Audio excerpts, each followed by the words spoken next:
The night before our wedding, my fiancé's first love was on the brink of death. Under the weight of public condemnation, my boyfriend grew to despise me and callously dumped me on a caregiver. To see her, he ignored my pleas and drove out late at night, only to get into a car accident. He stood by and watched me be tortured to death, completely indifferent, even stopping me from calling the police. In the critical moment, I saved him, but was left a quadriplegic. He vowed never to leave me, yet turned around and married his first love. This time, I immediately chose to cut all ties with him. In the end, I was tortured to death by my caregiver. Our wedding is tomorrow. How many hours do we even have left? She's seriously ill. Doesn't she have family of her own? We could easily pay someone to check on her. Why do you have to go yourself, given a second chance? I watched as my boyfriend insisted on going to find his white moonlight.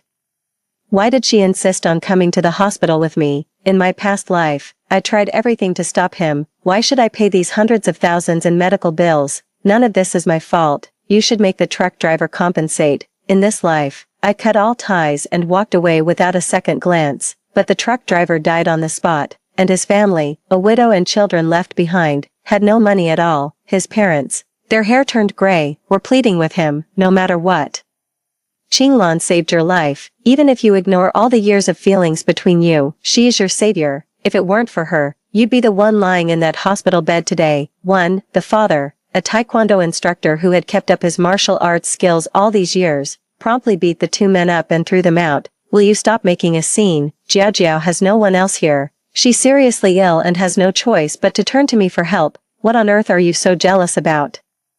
She's practically on her deathbed. Can't you show a little compassion? Gu's mother and father were cursing and grumbling in the hallway. My boyfriend's hysterical roar filled my ears. Neighbors from all around came to watch the spectacle. I stared at the scene before me and took a step back, as if jolted awake. Everyone knows about your son. He dumped that girl for his ex, got into a car crash, totally deserved. And now you're trying to drag her into it. She's not an idiot. The terror of being tortured to death by a caregiver still hadn't faded. Since they won't let it go, I don't mind playing their little game. Yet, I was reborn right before the nightmare even began. Let's ruin their reputation. I had been with my boyfriend for 6 years, sticking by him through thick and thin as we built a company together, and our careers were finally starting to take off. Listen, lady, that's my ex-boyfriend. We broke up the night before his car accident. Our families had already discussed and agreed on our marriage. He called off our wedding to go see his white moonlight ex-girlfriend. He got into a car accident on the way there and ended up disabled. Instead of holding her responsible, he's trying to pin it all on me. That scheming bastard. You're not actually taking his side, are you? Tomorrow is our wedding day. I crossed my arms. How could you possibly blame me for this? Why aren't you talking about his ex-girlfriend's role in this? If she hadn't called Guchen in the middle of the night, claiming she was seriously ill and begging him to come to the hospital, he never would have been speeding and gotten into that accident. But my fiancé has secretly rekindled his old flame with his ex-girlfriend, his so-called one that got away. You're not going after her, but you're coming after me instead. Your mediation is so biased. What's your problem? She lied about being critically ill. And he rushed to her side without a second thought. The mediator immediately cut me off. Don't change the subject. We're talking about you right now. Guchen wants to see you. How can you be so heartless as to let him lie there alone in that hospital bed, unwilling to see him one last time? I tried my best to stop him, but in the end, I gave in and decided to go with him to see for myself. Fine, it's just one visit, right? I'll go to the hospital to see him. Then, on the way, we got into a car accident. Qinglan, I was wrong. I was just being stubborn with you that day. You're not going to call off the wedding and break up with me just because I'm disabled now, are you? Guchen started guilt-tripping me the moment he saw me. The moment the truck came crashing towards us, I threw myself in front of him. We've been together for 6 whole years. Can 6 years of feelings really be undone by a simple misunderstanding? Or is it that you look down on me now that I'm a cripple, and you don't want anything to do with me for the rest of your life? I ended up a quadriplegic from the crash, while my boyfriend escaped with only minor injuries. Guchen was paralyzed from the waist down, knowing full well his life was effectively over. He was desperate to drag me down with him, in front of both our families. He promised to take care of me for the rest of my life. I gave a faint smile. How could that be? We may not be lovers anymore, but we can still be friends for life. But then he turned around and called off the wedding, marrying his white moonlight instead. Speaking of which, where's Lin Jiao? You got into a car crash rushing to the hospital for her in the middle of the night. Where is she now? Why isn't she here taking care of you? My parents' hair turned white overnight, and they went to his door demanding an explanation. I turned to look at the mediator. Didn't you bring Lin Jiajiao here? Guchen got into an accident for her sake. Where has she run off to? Don't worry, even though Guchen cheated with Lin Jiajiao, as his friend, I will absolutely throw them a grand wedding. Yet, my boyfriend provoked my mother to the point of a fatal heart attack. Everyone present visibly stiffened at these words, in utter despair. My father climbed to the roof of my boyfriend's company building and jumped to his death, using his suicide to force my boyfriend to take care of me. Gu Chen's lips trembled. Qinglan, you still won't forgive me, will you? The one I love most is clearly you, not Jiajiao at all. She and I are just friends. Well, if it isn't my first love, Gu Chen's white moonlight, Lin Jiajiao. I recoiled in disgust, but she grabbed onto the hem of my pants. Sis, I know it's all my fault, but brother Gu Chen truly loves you. That night, he was just so worried about me. That's why he got into a fight with you and drove over to find me in a huff. For the sake of your 6 years together, please forgive him. Brother Gu Chen can't live without you. Jiajiao has been delicate and pampered since she was a child. How could she possibly take good care of a disabled person? You may be Gu Chen's ex-girlfriend, but you still have an obligation to look after him. Stop throwing around accusations of infidelity. The one who isn't loved is the real outsider. Besides, nothing has actually happened between Jiajiao and Gu Chen yet. Lin Jiajiao stopped crying and stood up abruptly. Brother Gu and I really do just have a sibling-like bond. Please don't misunderstand us. If you hadn't failed to stop him that night, how could he have ended up like this? And why did she have to get seriously ill? Of all times, right now.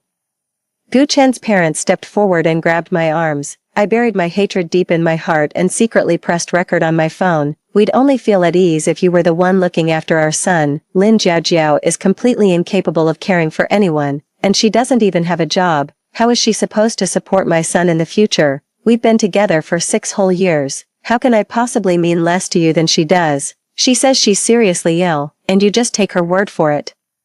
She won't even produce a critical condition notice. Gu Chen, you believe her over me. I shook off their hands and fixed a cold stare on Lin Jiajiao. You're standing here perfectly healthy now. That critical condition you were in the other night was a complete farce. You deliberately tried to stop me from marrying Gu Chen. If you dare step out of this house, I'll consider all these years of feelings thrown to the dogs. We're breaking up today. And the wedding is off. What's the matter?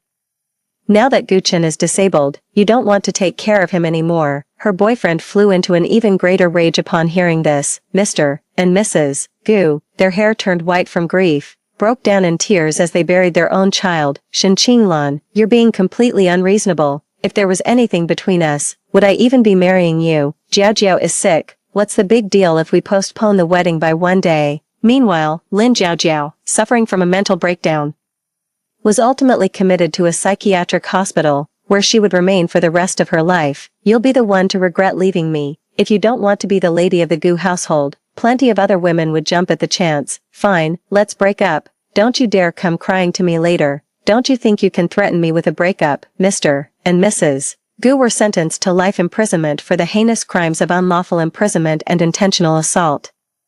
With those final words, her boyfriend turned and stormed off. Just before his death, Gu Chen called me, weeping. I snapped a photo of his retreating figure, immediately grabbed my phone, and posted the recording and photo to my social media feed to make the announcement. He told me he was sorry, said he finally realized he was wrong, that he never should have treated me that way. My fiancé left me for his ex. Tomorrow's wedding is off, but even upon his death, I never forgave him.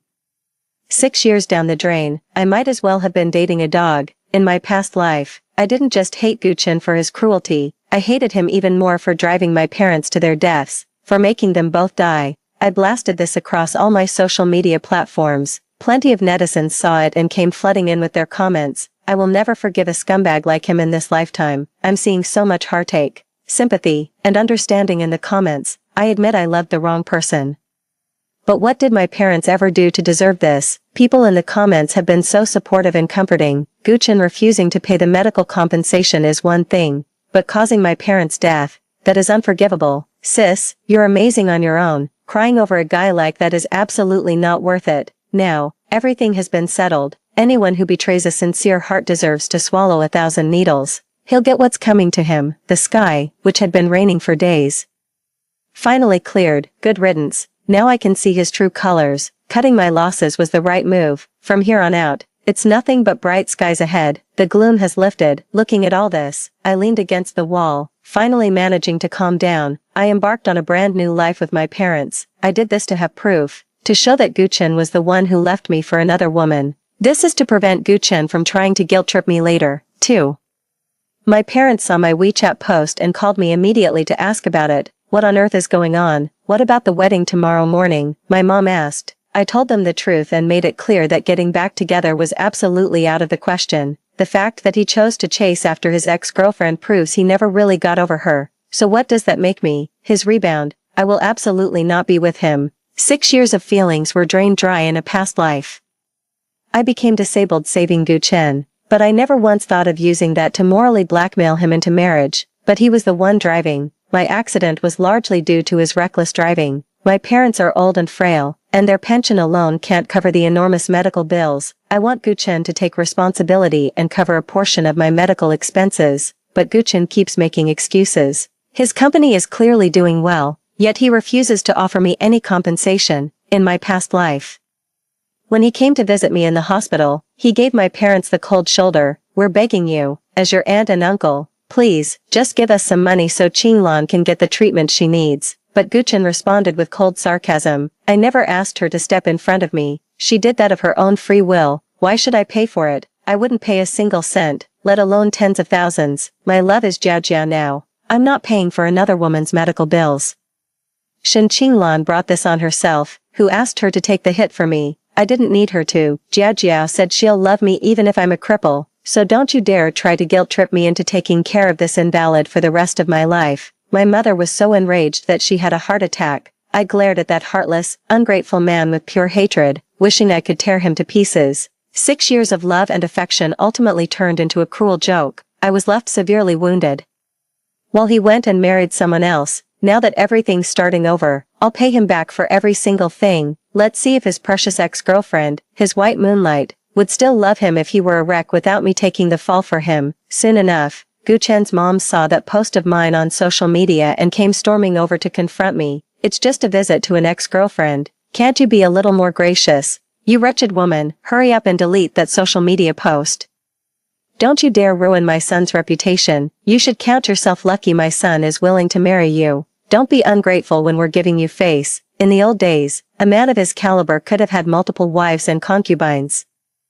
The fact that he's willing to settle for just you should have you over the moon. What's all this fuss about? You're just being melodramatic. Mrs. Gu had long taken a dislike to me and had given me a hard time on multiple occasions, given a second chance at life. I can't be bothered with niceties toward her. Listen, you old hag, I'll post whatever I want. Not only will I make sure everyone in my social circle sees what a scumbag your son is for playing with her feelings and abandoning her.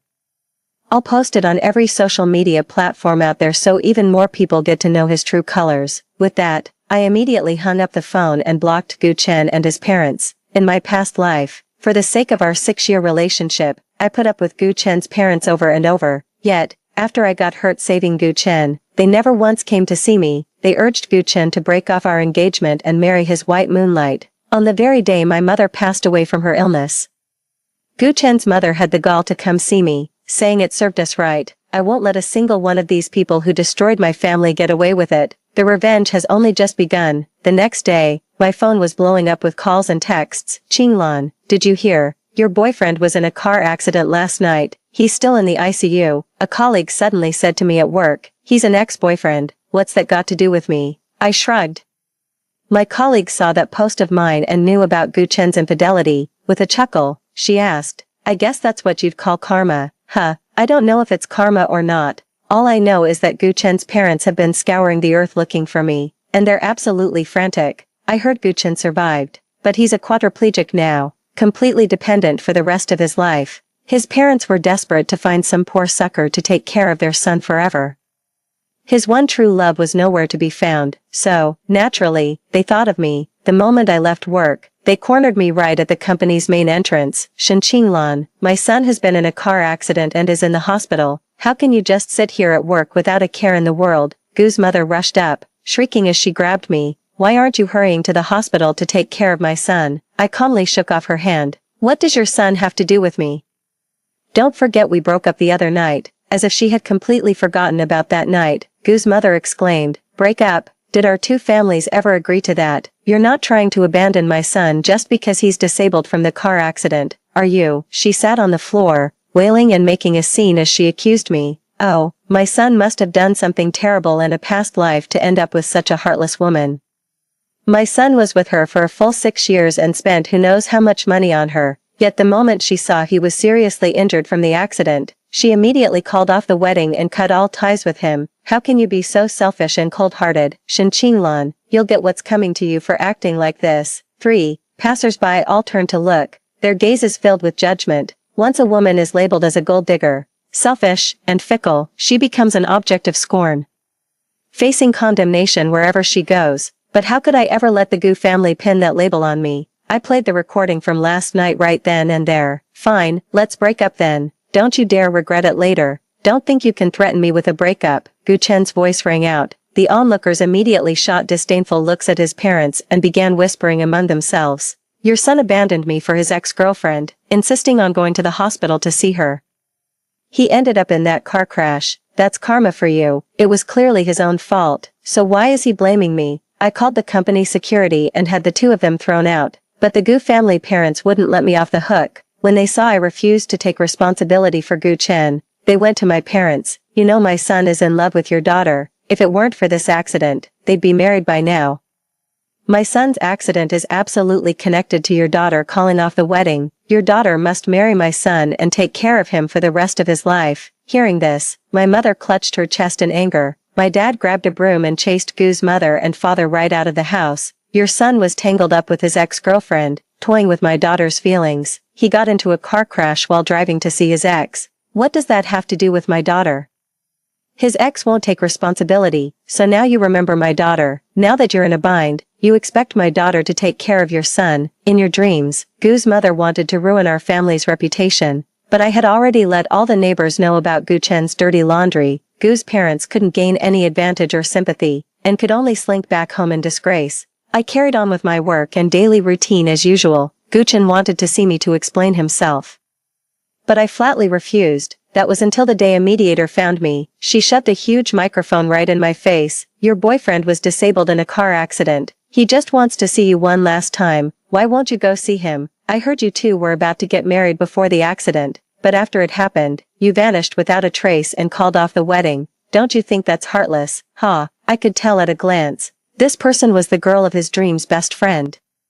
She didn't have the guts to show up herself, so she sent her friend to pin the blame on me. I watched as the camera, mounted high on its stand, was trained on my face. Hearing me address her that way, the mediator said bitterly, "But you were with him for 6 whole years. She's just an ex-girlfriend. If you had stopped him, he never would have gotten into that car accident. Isn't some of this your fault? If you had kept him from leaving, he might never have ended up a cripple. Don't you bear any responsibility for that?" Her shameless twisting of the facts was utterly despicable. I sneered. "He has legs of his own. How was I supposed to stop him? Did you want me to tie him up to keep him from going? To be blunt, a dog with legs thinks every pile of crap outside smells like a feast. It's desperate to run out and gobble it up. What am I supposed to do about that?" The mediator immediately seized on my words. "So, you're admitting that you are, to some extent, responsible for Gu Chen becoming disabled." 4. She pressed on aggressively, glaring at me. "I'm going to see what trick Gu Chen is trying to pull." In the hospital, Gu Chen lay on the hospital bed, barely clinging to life, while his parents attended to his most basic needs. It was as if they had known the mediator was coming and had deliberately made Gu Chen look utterly haggard. I let out a dry laugh. "Oh, so, the night before our wedding, you broke up with me and drove off to see her against my pleas. Now you've had an accident, and you come crawling back expecting me to play the sucker and take care of you. I have to say, Gu Chen, you really have some nerve." As the words left my mouth, a figure in white rushed in and dropped to their knees before me. I looked. Lin Jiaojiao grabbed my arm, putting on a pitiful act. Anyone who didn't know better would think I was bullying her. I deftly turned the tables on her. "Since you know it's your fault, shouldn't you devote your life to taking care of Gu Chen? After all, he got into that car accident rushing to see you when you were critically ill. You two deserve to be stuck with each other forever." Hearing me talk about Lin Jiaojiao like that, Gu Chen couldn't stay seated any longer. The veins on his hand throbbed. "Shen Qinglan, you've gone too far." At that moment, the mediator shot a glance at the cameraman. The camera stopped recording. The mediator, who was the best friend of the white moonlight, dropped the act. Lin Jiajia said guiltily, I was just trying to play a prank that night. I never thought it would turn out like this. Hearing this, Gu Chen's parents shot Lin Jiajiao a fierce glare. Gu Chen also clenched his fists, but still defended his beloved. Jiajia didn't mean to, she couldn't have foreseen this would happen. I looked at Gu Chen with scorn. So now that you've had an accident, you want me to take the fall for it, Gu Chen. In your dreams, if you want someone to take care of you, go find Lin Jiajiao. Don't drag me into this. Hearing this, Lin Jiajiao immediately panicked. This has nothing to do with me. I was only joking. I don't want to spend the rest of my life with a cripple. The thoughtless words slipped out before she could stop them.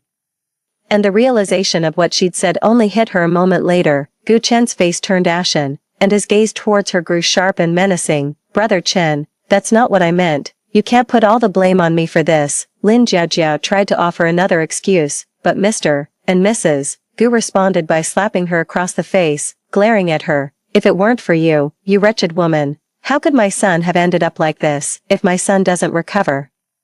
You'll never be free of our family. The mediator immediately pulled Lin Jiajiao over. Uncle, Auntie, the most important thing right now is to make Shen Qinglan take responsibility for Gu Chen. Jiajiao will definitely help you. How could you hit her? Hearing this, their gazes shifted back to me. 5. The best friend of the white moonlight was being aggressive and overbearing. Listen up, Shen Qinglan, I'm a well-known mediator. If I post that recording online, I'll ruin your reputation completely. You either obediently take care of Gu Chen for the rest of your life, marry him and have his children, or I'll tell the whole world how you led him on and then abandoned him, that you're nothing but a gold-digging, selfish woman. Your parents are getting on in years. Think about what would happen if they got cyberbullied, especially with your mother's heart condition. I raised an eyebrow slightly. The public's eyes are sharp. Do you really think they can't tell who's right and who's wrong in this matter? The mediator sneered. I'm a top-rated mediator with 5 million followers online. With a little selective editing, I can twist the truth. Do you think those 5 million idiots will actually bother to find out what really happened? Your family will be the next target of an online mob. I pretended to be afraid, so that's how you've been doing it. Using deceptive editing to drive people to their deaths through online harassment, the mediator scoffed dismissively. Now you're getting it. If you don't cooperate, you'll be the next one they come for. Forget about keeping your job. Your family will be getting death threats and funeral wreaths delivered to your door every single day. I smiled. Oh, really? I immediately pulled out my phone from my pocket, which was live streaming. The live stream had already been flooded with countless netizens, who filled the chat with furious comments denouncing the shamelessness of the Gu family, Lin Jiajiao, and their crew. Come on, give us a smile. I turned the camera towards the people here. Netizens are cursing up a storm. What a bullshit gold medal mediator. They're completely twisting the truth. They're all in cahoots. Sis, you absolutely must not let them intimidate you.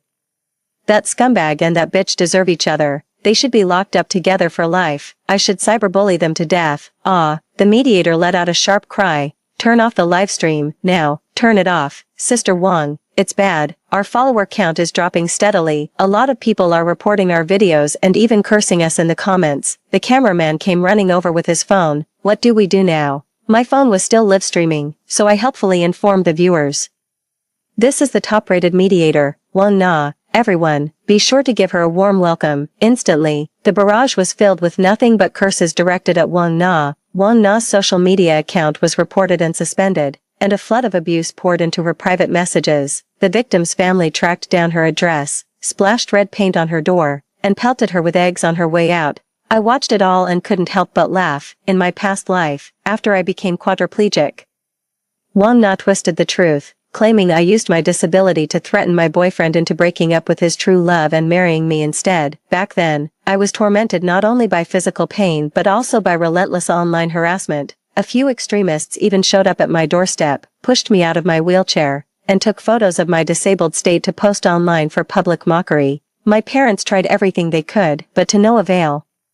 Wang Na made them kneel before she agreed to delete that tweet, but she went back on her word and even told her fans that my parents were emotionally blackmailing her. Oh, my darlings, the apple really doesn't fall far from the tree, but don't worry, I will stand firm for the truth and the facts. I will never be intimidated by people like this. Now, she's reaping what she sowed. Her advertising partners dropped her one after another, leaving her facing astronomical compensation claims. To make matters worse, she was sued by the families of previous victims for spreading rumors and now faces potential criminal detention. Less than a week later, she dragged Lin Jiajiao to my doorstep and knelt down to apologize. Shen Qinglan, I know I was wrong about what happened that day. I shouldn't have twisted the truth. Please, can you step forward and explain things for me? Just tell them it was all an act. That we were just fooling around. Shen Qinglan, I'm begging you. The moment she saw me, she grabbed my leg and broke down in tears. I know I shouldn't have gotten involved with you and Gu Chen. It was all Lin Jiajiao who egged me on. Please, just explain for me. Give me a way out. I really don't want to go to jail and become a deadbeat. Sob. Hearing this, Lin Jiajiao instantly took offense. I thought you were my best friend. If it weren't for seeing you in this state, I would never have agreed to come here and humble myself before Shen Qinglan. And now you're pinning everything on me. I didn't even get a chance to speak. Wang Na stood up and slapped Lin Jiajiao hard across the face. Her eyes were bloodshot. You're nothing but a jinx. You ruined Gu Chen. And that wasn't enough. Now you've come to ruin me. If you hadn't said you were at the end of your rope, crying and begging for my help because you didn't want to be stuck taking care of that cripple for the rest of your life, why would I have ever gotten involved in your mess? And look where it's gotten me. My followers are gone. My account is gone. Now I'm facing all these lawsuits and have to pay a fortune in damages. Look at you, completely unscathed. I thought you were my best friend. And this is how you repay me. 6. Their exchange of accusations quickly escalated into a physical brawl. Wang Na slapped Lin Jiajiao across the face, while Lin Jiajiao viciously yanked at her hair, ignoring everyone around them. The two women began to dredge up each other's dirty laundry. Wang Na called Lin Jiajiao a damn white lotus, accusing her of being a homewrecker who loved to steal other people's boyfriends. Lin Jiajiao called Wang Na a filthy bitch, claiming she had slept with a CEO in his 70s to climb the corporate ladder. The neighbors watched, dumbstruck, but none dared to step in and stop them. Someone even recognized Wang Na, secretly filmed a video and uploaded it online. With this, Wang Na's reputation is ruined for good. Watching the two of them tear into each other filled me with immense satisfaction. Having seen enough of the drama, I simply turned and walked away. I bought insurance policies for both my parents and sent them off on a vacation early to relax and unwind. Mom has always had a heart condition, so I didn't want all this nonsense to upset her. After wrapping up everything, I sold off my shares in Gu Chen's company and cashed out. When Gu Chen found out, he called me in a fury and demanded an explanation. What gives you the right to sell those shares to someone else? I rolled my eyes. These are my shares. I can sell them if I want to. It's none of your business. Gu Chen was furious. How can you be so ungrateful? Now that you've sold your shares, their stake is bigger than mine. I'll lose my decision-making power in the company. You're just holding a grudge because I almost ruined your reputation, aren't you?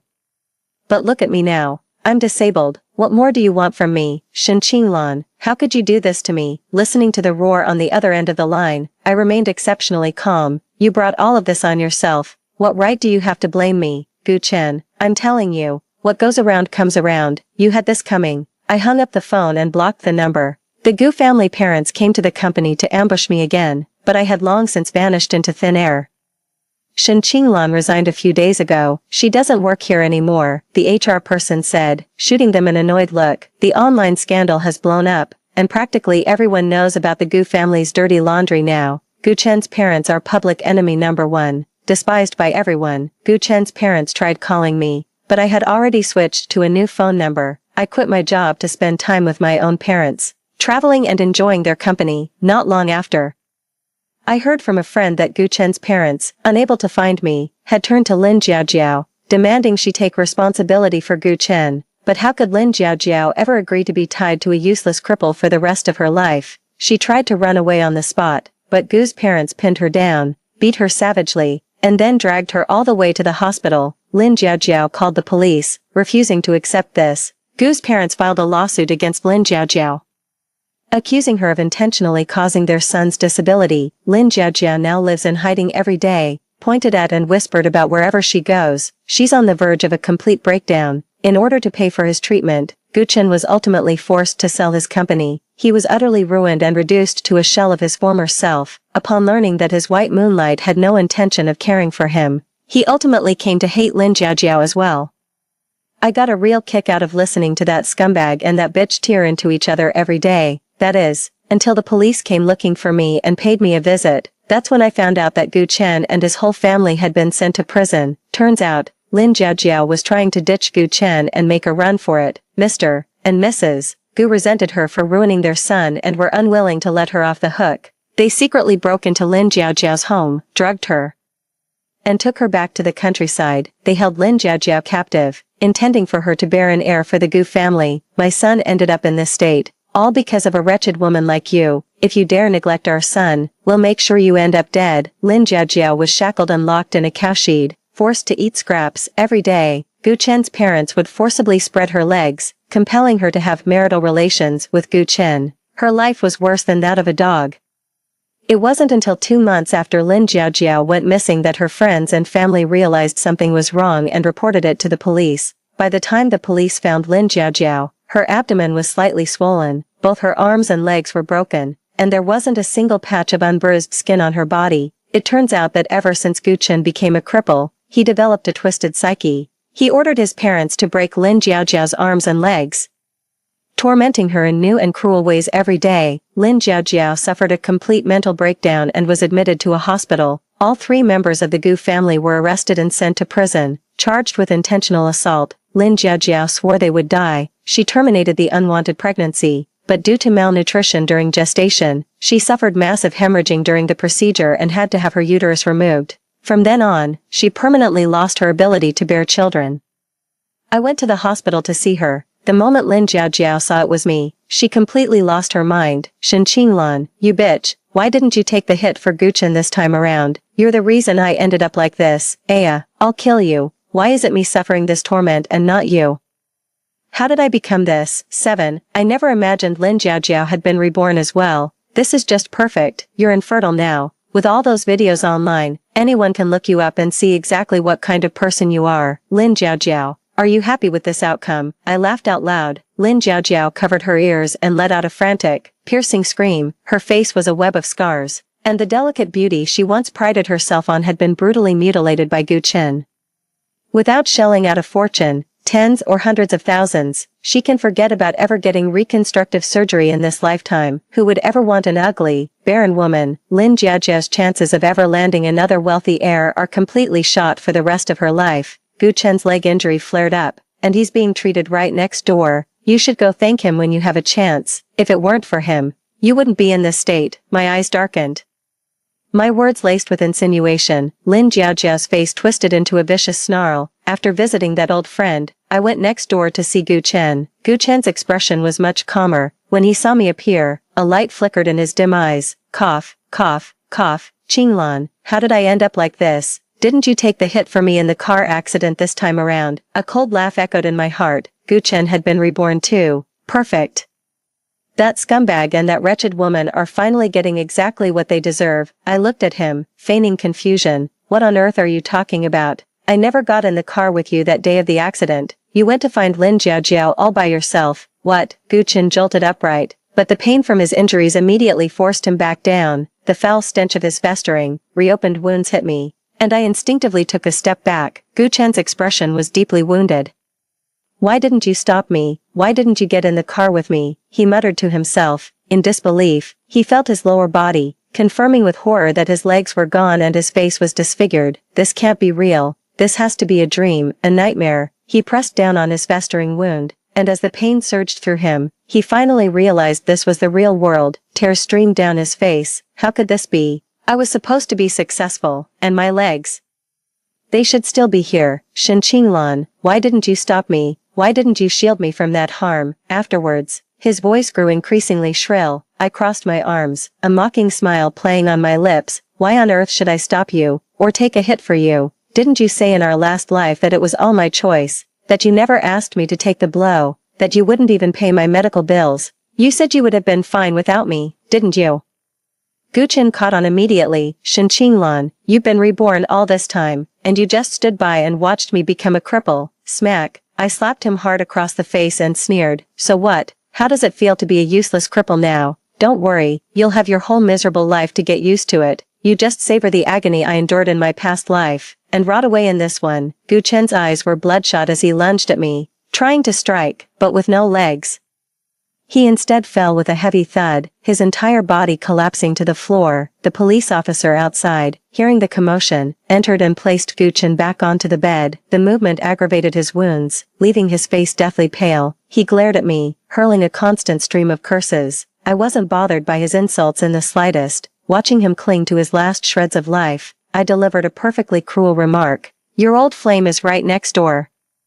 Didn't you always say she'd love you even if you were a cripple? So why did she abort your child this time and try to send you to prison?" Gu Chen's face twisted even more savagely at her words. "Lin Jiajiao, how dare she? She actually dared to kill my child. If it weren't for her, I never would have ended up like this. I'm going to make her pay." I chuckled. "Oh no, no, no, you should be very grateful to her. Once you're healed and discharged from the hospital, you can go straight to prison." Gu Chen got exactly what he deserved. Those two despicable couples finally met their just end. I left, roaring with laughter. Not long after, I heard news about Gu Chen and Lin Jiajiao again, suffering from schizophrenia. Lin Jiajiao seized a moment when the police were distracted in the hospital and stabbed Gu Chen in the heart with a fruit knife. Story 2. I have feelings for my little uncle. For his sake, I refused the arranged marriage with my childhood sweetheart, but all he said was, "Like you, do you think I'm a beast? I'm your little uncle." I asked him, "But we don't have any blood relationship." He sneered coldly and retorted, "Do I really have to say it straight out that I don't like you at all?" Later, I died in a car accident on the day he got engaged to someone else. When I opened my eyes again, I was back on the day my childhood sweetheart proposed the arranged marriage.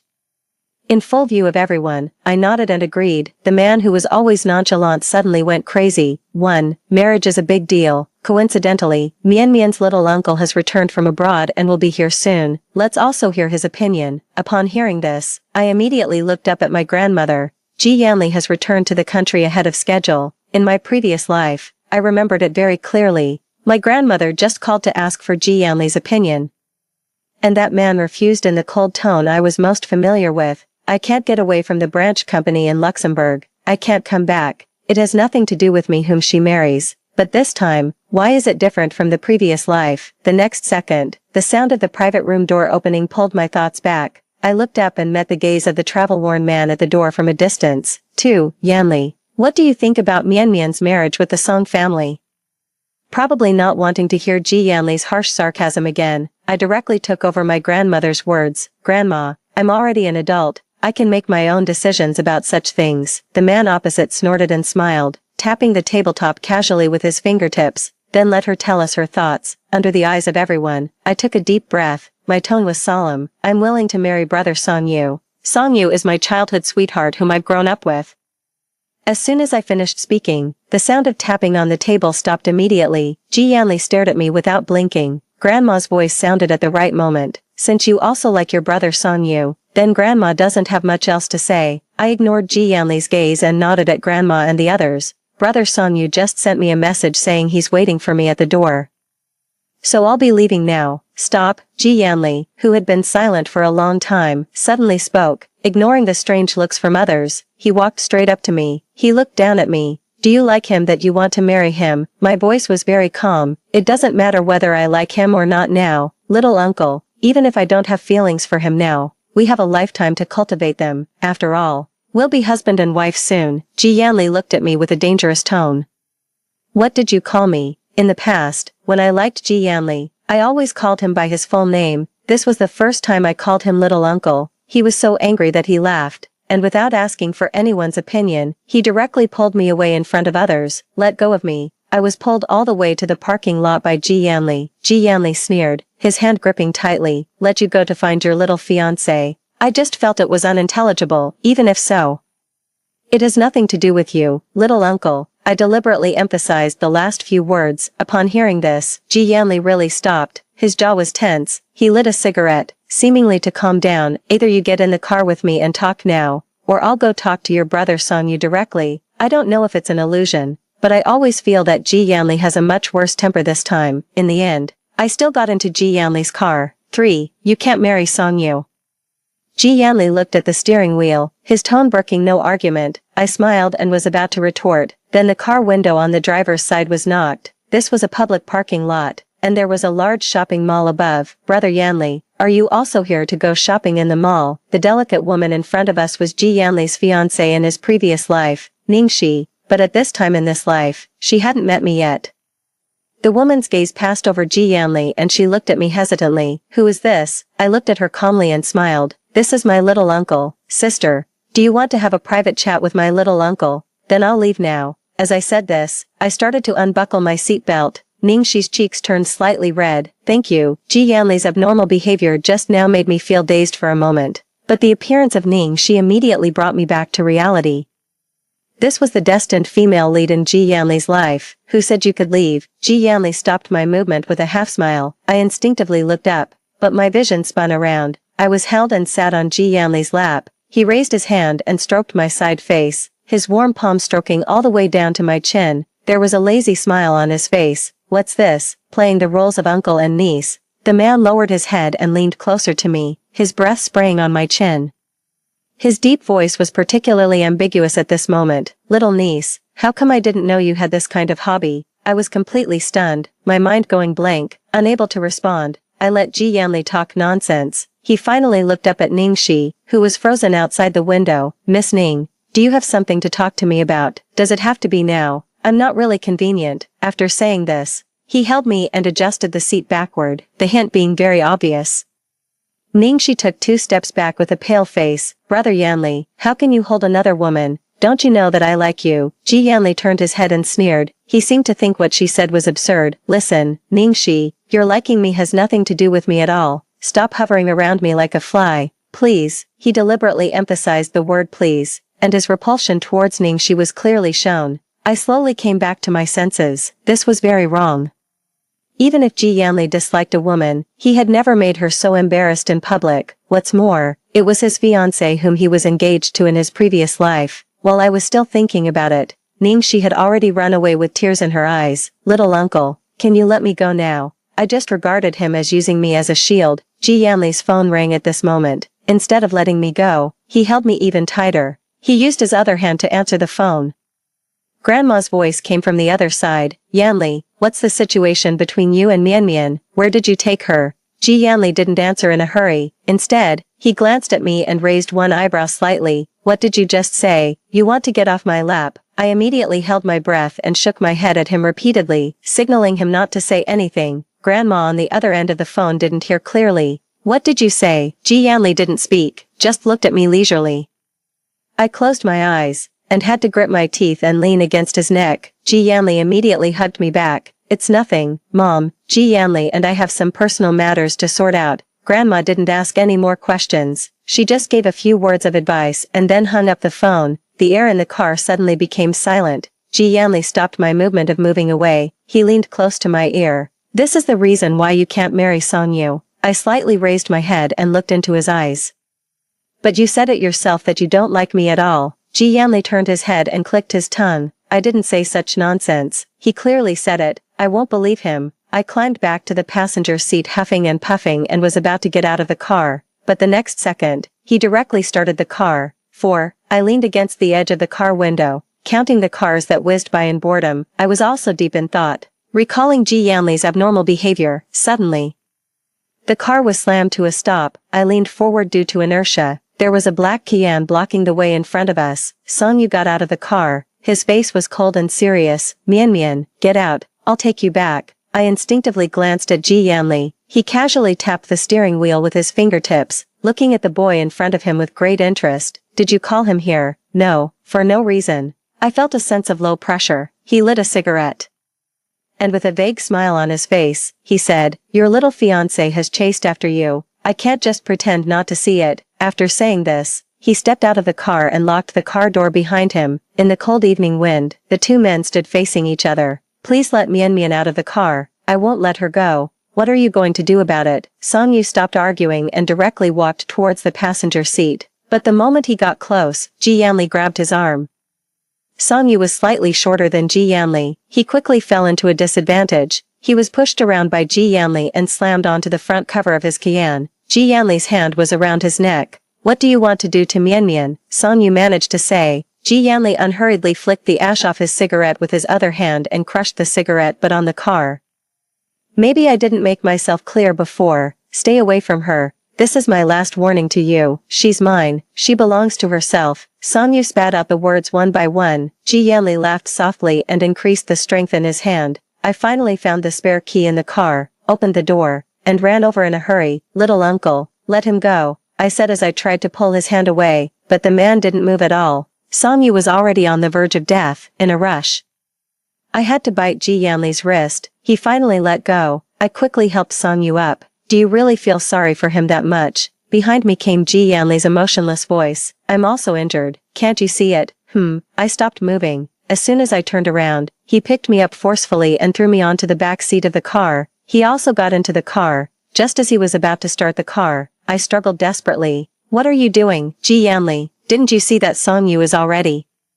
The man stepped on the gas, and the car roared softly. He held the steering wheel with one hand and smiled lazily. Do you believe that if you mention him one more time, I'll drive over and kill him? Through the rearview mirror, I met Ji Yanli's gaze. My hand clenched the cushion tightly in the dark. Ji Yanli, killing people is against the law. Are you ignorant of the law? Ji Yanli leaned leisurely against the backrest, his eyes playful. You're right. So I'm going to run over his legs.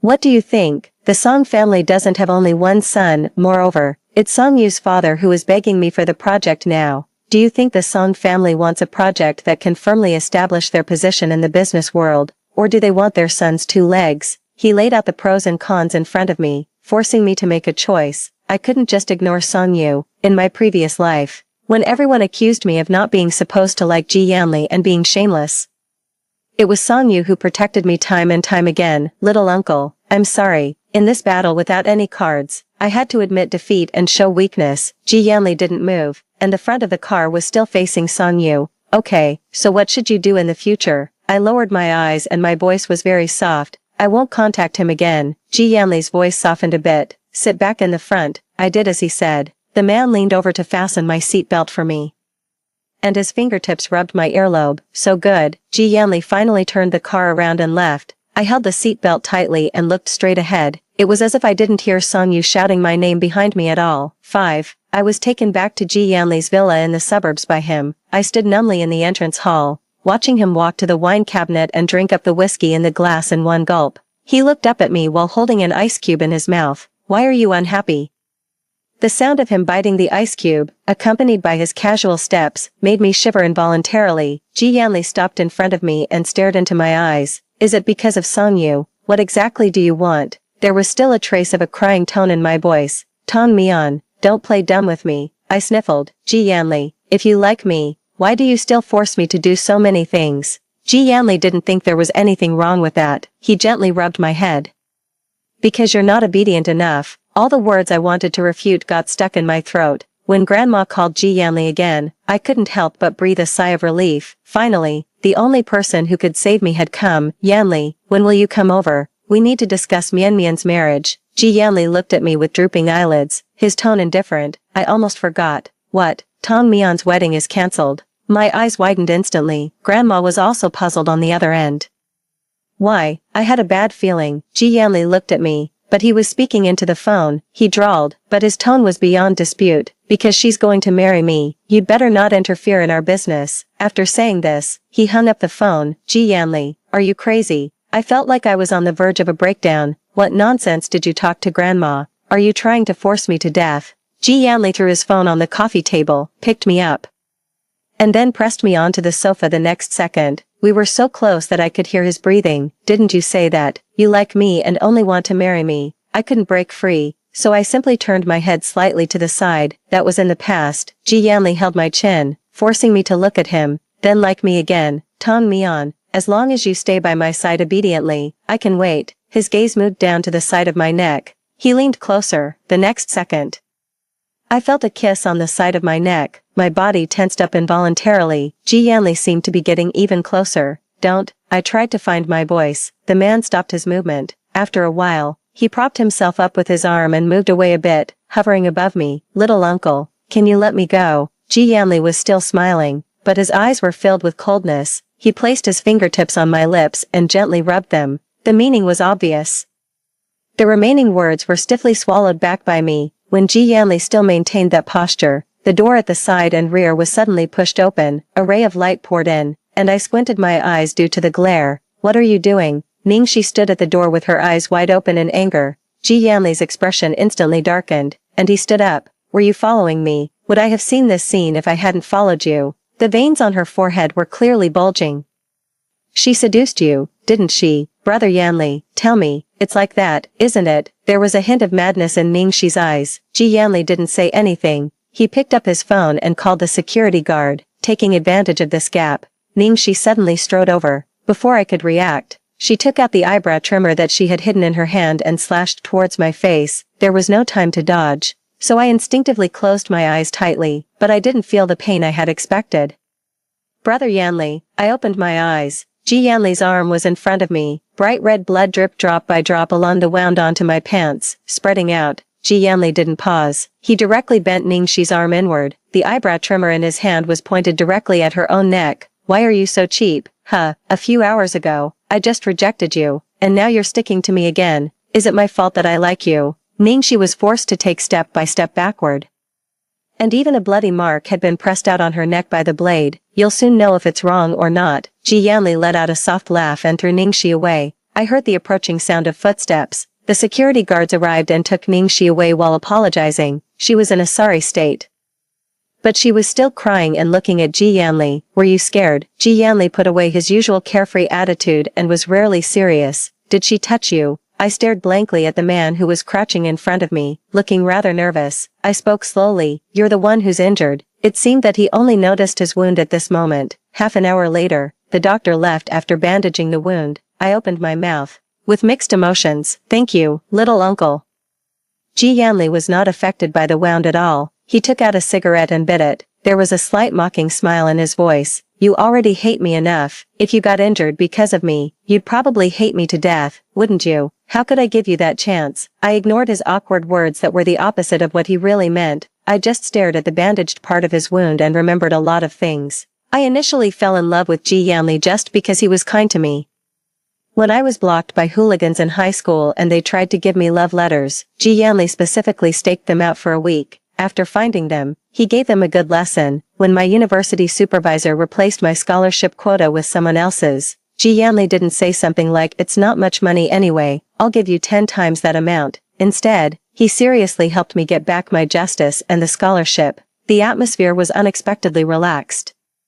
I was just about to take the opportunity to persuade him to let me go. I accidentally glanced at the phone on the coffee table that kept flashing, indicating that a message had come in. When I picked it up and opened it, I suddenly froze. Song Yu, Mian, I just got home and fixed my phone. Are you okay, Song Yu? Ji Yanli just announced the news that you two are getting married. Are you being forced? Ji Yanli had already announced it. I thought it was just something he casually said to dismiss grandma. I mechanically looked at the man who was playing with his phone. Ji Yanli, what are you doing? He didn't even look up and replied casually, contacting the wedding planner. When did I agree to marry you? The white light from the screen shone on the man's face. He stopped his movement. It was not until the phone automatically turned off the screen that Ji Yanli threw away the phone and walked towards me. Ever since you agreed to the arranged marriage with Song Yu today, I've been very impatient. Don't provoke me anymore. Tong Mian, there are only the two of us in this house. You don't want me to move things forward so quickly, do you? Under his gentle tone was the most deadly warning to me. I think, probably from that moment on, the last bit of my concern for him was completely exhausted. 7. On the 15th day since I moved in, Ji Yanli came back during working hours. I'm free today. I'll take you to try on wedding dresses. I just ignored the man's words. I hugged my knees and curled up on the sofa, staring blankly at the TV in front of me. During these 15 days, Ji Yanli didn't even lock the door when he went to the company, and he didn't ask the bodyguards to keep watch. He was certain that I didn't dare to run away. In the silent confrontation, Ji Yanli's eyes became darker and darker. Finally, he directly picked me up and put me in the passenger seat. Ji Yanli. Is this interesting? He stopped the action of buckling my seatbelt and looked up. I don't like you, and I won't give you any response. Is it interesting for you to perform a monologue all by yourself? Ji Yanli lowered his eyes and smiled softly. It's not interesting. So if you continue to look so listless, click. The seatbelt was fastened, and he raised his hand and gently patted my side face. I'll bring your brother Song Yu over to amuse me. How about that? This was the so-called like in Ji Yanli's words, an obsessive and pathological possessiveness. He would always only threaten me to make me yield. The car was driving steadily, and I turned my head towards the window. The quiet atmosphere was suddenly broken by a harsh screech of brakes. I was startled for a moment. I turned my head back and just met Ji Yanli's distracted gaze. "Can't you drive? Get lost if you can't drive." The car that stopped on the side in front was a dazzling green McLaren. And the owner cursed and turned around and left. A dense chill immediately crept up my spine. The car that caused the accident in which I died unexpectedly in my previous life was a McLaren of the same color. I had originally thought that Ji Yanli's sudden and abnormal behavior was due to the butterfly effect caused by my agreement to the arranged marriage with Song Yu in this life. But now, I have a bold guess. Mian Mian. Ji Yanli leaned over and hugged me tightly in his arms. I could feel his fear. I closed my eyes slightly and then spoke softly. "Ji Yanli, you actually remember everything, don't you? I wasn't the only one who was reborn." He clearly paused for a moment, then he hugged me even tighter. His voice was hoarse. "Almost every night, I'm awakened by nightmares. When I rushed there in the dream, you were still stuck in the driver's seat. They stopped me and wouldn't let me go to you. Until the car exploded, they still didn't rescue you." I just watched helplessly. I felt a little wetness in the crook of my neck. They were Ji Yanli's tears. "You were engulfed by the fire in front of me, leaving nothing behind." 8. I think. Maybe I shouldn't have exposed the fact that he was reborn. Ji Yanli had already guessed that I was reborn a long time ago. I lifted the last layer of the half-hidden veil between us, and what awaited me would be an even more terrifying Ji Yanli. "You've always been blaming me, haven't you?" Ji Yanli pressed his hands on my shoulders, and the last bit of reason in his eyes was on the verge of collapse. He told me that in the past, he thought it was wrong for me to like him, that it was against morality. He got engaged to Ningxi in order to force me to back down. In fact, he had already fallen in love with me. I sighed. "Whether you feel guilty or you've really fallen in love with me, it doesn't matter anymore, Ji Yanli." I met his gaze, and without being petty, I said word by word. "The point is, I really don't like you anymore. When I see you, I don't feel the slightest bit of excitement. When you confess to me and say you want to marry me, it just makes me more disgusted, really." The next second, a sharp pain came from my shoulder. It was Ji Yanli exerting force. "Then tell me what to do, Tong Mian. I got a chance to start over. How can I let go?" He wouldn't listen to anything. I was so irritable and depressed that I couldn't catch my breath. The matter of trying on wedding dresses was forced to be terminated. Ji Yanli took me back to the villa in silence all the way. He went straight to the wine cabinet and took sip after sip. After drinking about 4 or 5 glasses, he finally calmed down a bit. I knew that Ji Yanli, who was emotionally unstable at the moment, was the most untouchable, but Song Yu ran into this situation. "Boss, a person was caught outside the villa. He seems to have been trying to climb over the wall to get in. Bring him in." Song Yu was pushed in by the bodyguards. My breath involuntarily quickened, and I shuddered. Ji Yanli had no expression on his face, but there was a violent aura in his eyes, as if a storm was about to come. "Little uncle, please don't hurt him." Before I could finish speaking, I was silenced by the wine bottle that was smashed in front of Song Yu. "What did you promise me?" I quickly shook my head. "I didn't call him. I really didn't contact him." Song Yu stood in front of me with a solemn face. "It has nothing to do with Mian Mian. I came here on my own to take her away." "Is that so?" The corner of Ji Yanli's mouth curved into an arc, showing a hint of insolence. "Who do you think you are to want to take her away? She doesn't want to stay here. She's not happy staying by your side. Even if I'm nothing, I will do my best to take her away." Ji Yanli leaned against the wine cabinet obliquely and clapped his hands symbolically. "How great." After making the comment, he looked at me teasingly. "Are you touched?" I blinked my eyes and tried hard to swallow back the choking feeling. "No, don't listen to him. I don't want to leave here." I was almost begging. "Let him go." "Okay. I don't want to see you hit someone. I'm scared." Ji Yanli walked over slowly and sat me on the sofa with his arm around me. "Don't be afraid, I won't do it myself." I didn't relax easily. "Ji Yanli, let her go." Song Yu was pressed on the shoulders by the bodyguards and growled. Ji Yanli raised his eyebrows, leaned close to my ear suggestively, and asked in a low voice, "Do you like him?" "No, I don't like him." I immediately denied it. I wasn't deliberately lying to appease Ji Yanli. I really only regarded Song Yu as my brother. I agreed to the arranged marriage just to repay Grandma for her kindness in adopting me. Ji Yanli stared into my eyes scrutinizingly. After a while, he seemed to believe me and nodded. "Then do you like me?" I only hesitated for a second, and Ji Yanli's face turned cold. "Yes," I answered while crying. "I like you." Ji Yanli gently wiped my tears. "Why are you crying?" He pinched my chin and lifted it up. "If you like me, You won't try to avoid me, right? The wine droplets splashed on the man's collar evaporated in the air. I couldn't help but grab the cuff of his sleeve, not daring to use much force, a few centimeters before touching. Beast, are you trying to force her to death? Song-yu couldn't bear it anymore. Come at me directly, why are you threatening her? Ji Yanli stopped and let me go. He pretended to be in a difficult situation and gave a soft sneer. Tong Mian, look, it's not that I'm not keeping my promise. It's your brother Song-yu who keeps courting death again and again. Ji Yanli walked over, grabbed the back of Song-yu's neck, and forced him to lower his head. How much ability do you have to show off? As he spoke, he pressed Song-yu's neck down. His face was getting closer and closer to the broken pieces of the wine bottle on the floor. Ji Yanli, if you don't kill me today, I will come again to save Mian Mian. I held the phone and shouted out in a breakdown, Ji Yanli, don't touch him anymore. You're violently beating others in a group. If you take another action, I'll call the police. Not pretending anymore. Ji Yanli still had that calm and confident attitude. He raised his chin. Go ahead and call. What do you mean by violent group beating? He broke into a private residence. I'm just defending myself. Ji Yanli squatted in front of Song-yu and casually picked up a piece of glass shard. You can try and see who the people's police will take away when they come.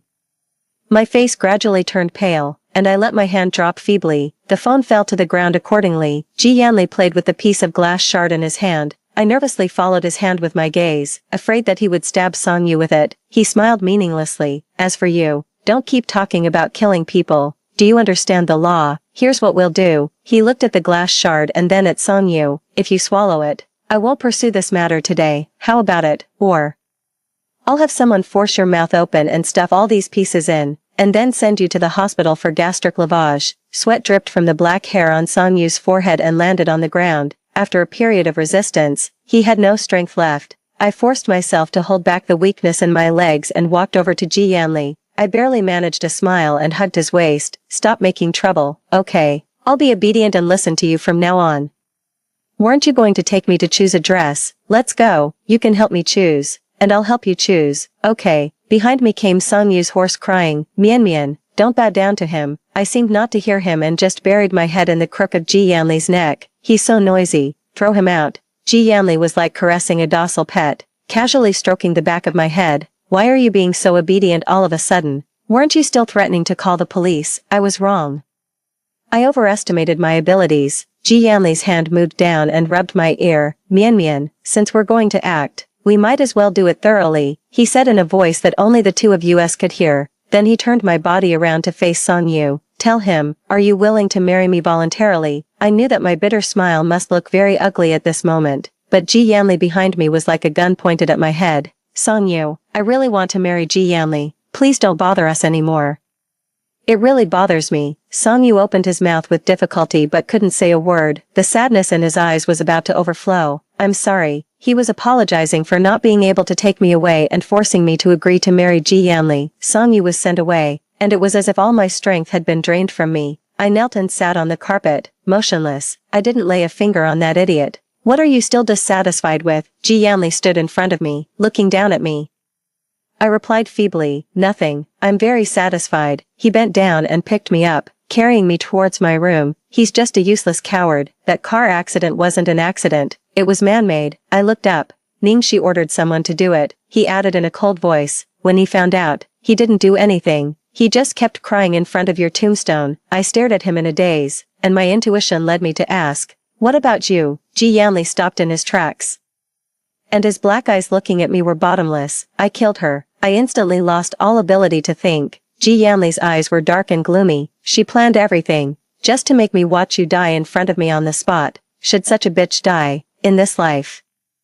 Ji Yanli's extraordinary hatred for Ningxi could now be explained. I suddenly remembered the last words Ji Yanli said to Ningxi at that time, so, I paused for a moment before asking softly, what's happening to Ningxi now? Ji Yanli's tone was light, as if he was talking about something insignificant. She's in a mental hospital. A cold sweat broke out in my palms. Ningxi killed me, and Ji Yanli avenged me by killing Ningxi, even in this life.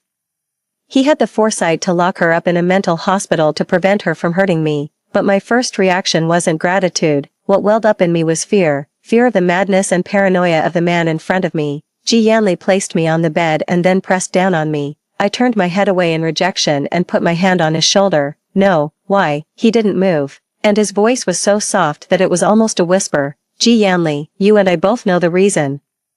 Don't force me to hate you even more. Ji Yanli's hand slid down to my waist. Tong Mian, what do you hate about me? Is it just because of Song Yu? He straightened up and began to unbutton his clothes from top to bottom. His voice was unhurried. When someone hurt you, I took revenge for you. Since the first time I saw you after returning to the country, I've avenged all the bullying you've suffered. Now you're telling me that you hate me because of a useless childhood sweetheart. I can die for you, can he? At that time, I just thought he was saying it casually in an extreme mood, but you've been forcing me, even house arrest me. Ji Yanli stopped just as he was unbuttoning one of his buttons. The lamp above his head was just blocked by him. The dim yellow light haloed around him, making it hard for me to see his expression clearly. The next moment, Ji Yanli suddenly got up. All the things on the bedside table were swept to the ground by him with a crash. I shrank back in fright. His gaze slowly moved from the mess on the ground to me. He asked emotionlessly, then what should I do? The first time I saw you in this life, you were about to marry Song Yu. Did you ever give me a chance? So what's the meaning of my living this life again? Is it to watch you fall in love with someone else and marry someone else? You all will have a fulfilling life, while I'm still trapped in the past, trapped in the nightmare of that car accident.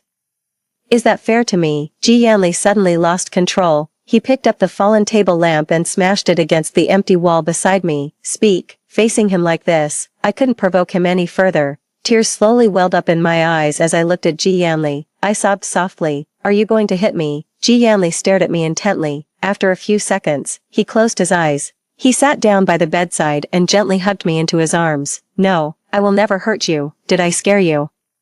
He raised one hand and gently rubbed my head. I'm sorry, Mian Mian, but I wasn't soothed. I still cried intermittently. Ji Yanli also kept coaxing me softly, until I was tired from crying and fell asleep. In a half-awake and half-asleep state, a gentle kiss landed on my forehead. I fluttered my eyelashes and fell into a deep sleep. 10. The plan to choose a dress the next day was delayed again, because I had a fever. The high fever wouldn't go down, after the family doctor came and gave me an 4 drip. He just told Ji Yanli, Mr. G, it's not necessarily that this girl caught a chill, she might also have been frightened. Ji Yanli watched me fall asleep last night. He had to believe that I got sick because he scared me. In fact, I got up in the middle of the night, turned the shower to the lowest temperature, and shivered under the cold water for 15 minutes. Why are you so delicate? Ji Yanli sat down beside me and rubbed the side of my face with the back of his hand.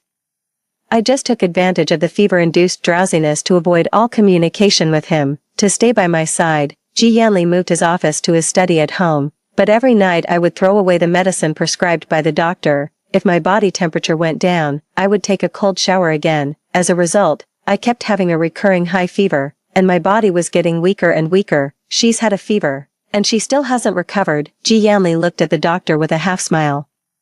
Maintaining the last bit of politeness, the doctor sighed. He said neither humbly nor arrogantly, Mr. G, long-term psychological problems can lead to a decrease in immunity, and it's not uncommon for the illness to relapse. This girl is getting weaker day by day. If the root cause of the illness can't be treated, she might get seriously ill, or even, the rest of the words were self-explanatory. It was a long time after the doctor left that I heard the approaching footsteps.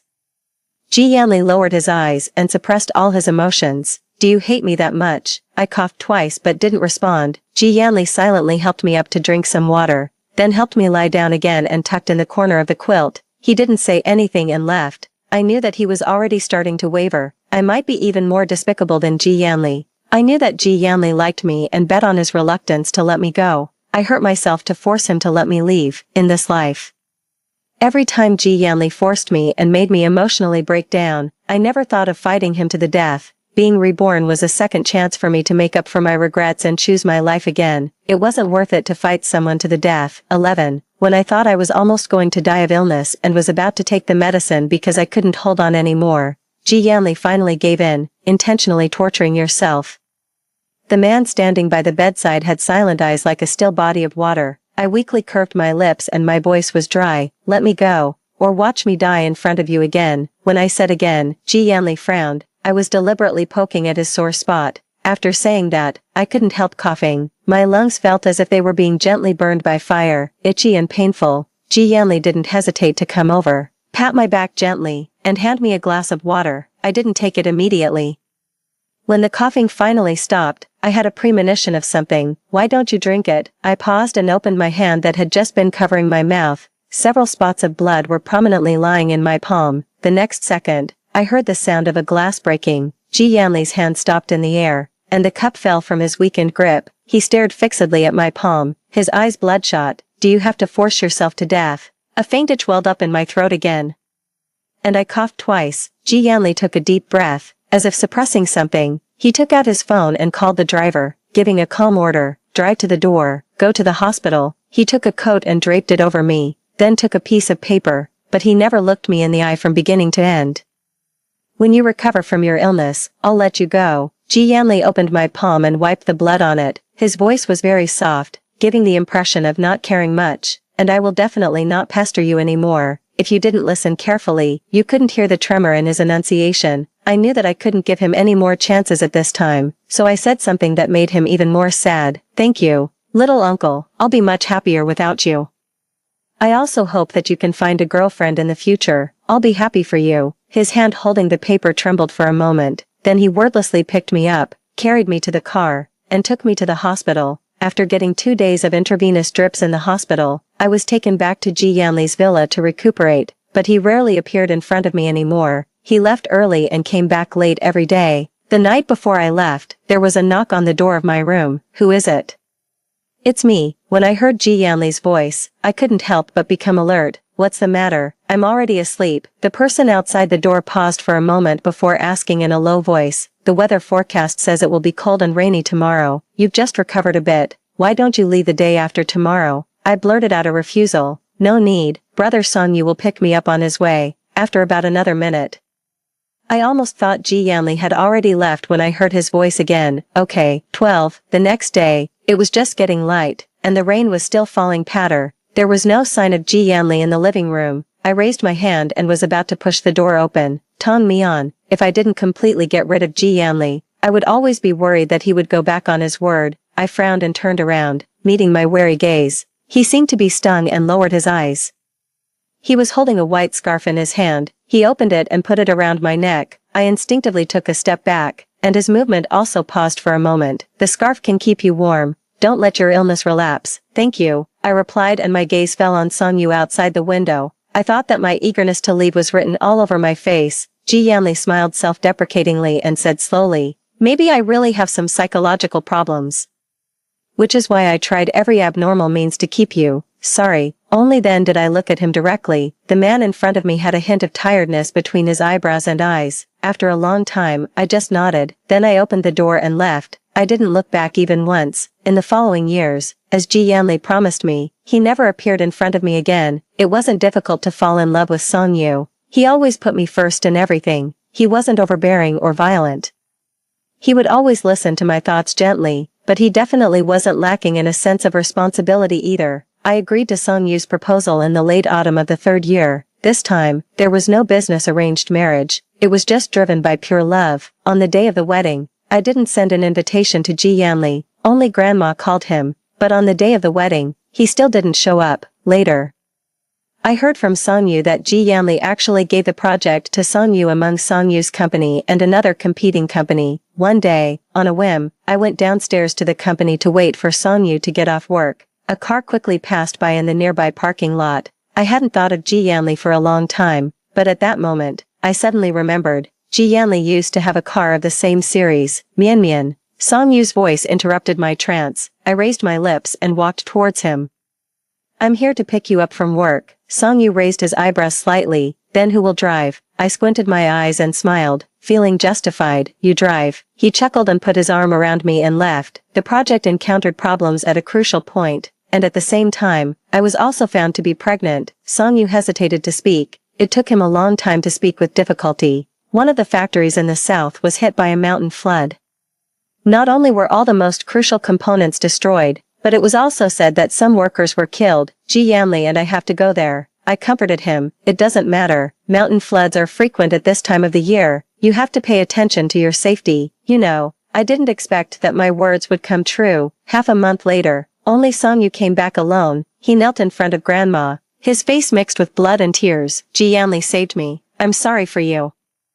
I suddenly raised my head. as if I couldn't understand what he was saying. Song Yu said that on the way down the mountain with Ji Yanli, a flood suddenly broke out. They didn't have any experience and couldn't escape. There was only a stone half embedded and half exposed nearby as a high place. It was Ji Yanli who found it. Yanli, what do you think about Mian Mian's marriage with the Song family? When Song Yu turned his head, a torrent suddenly gushed out.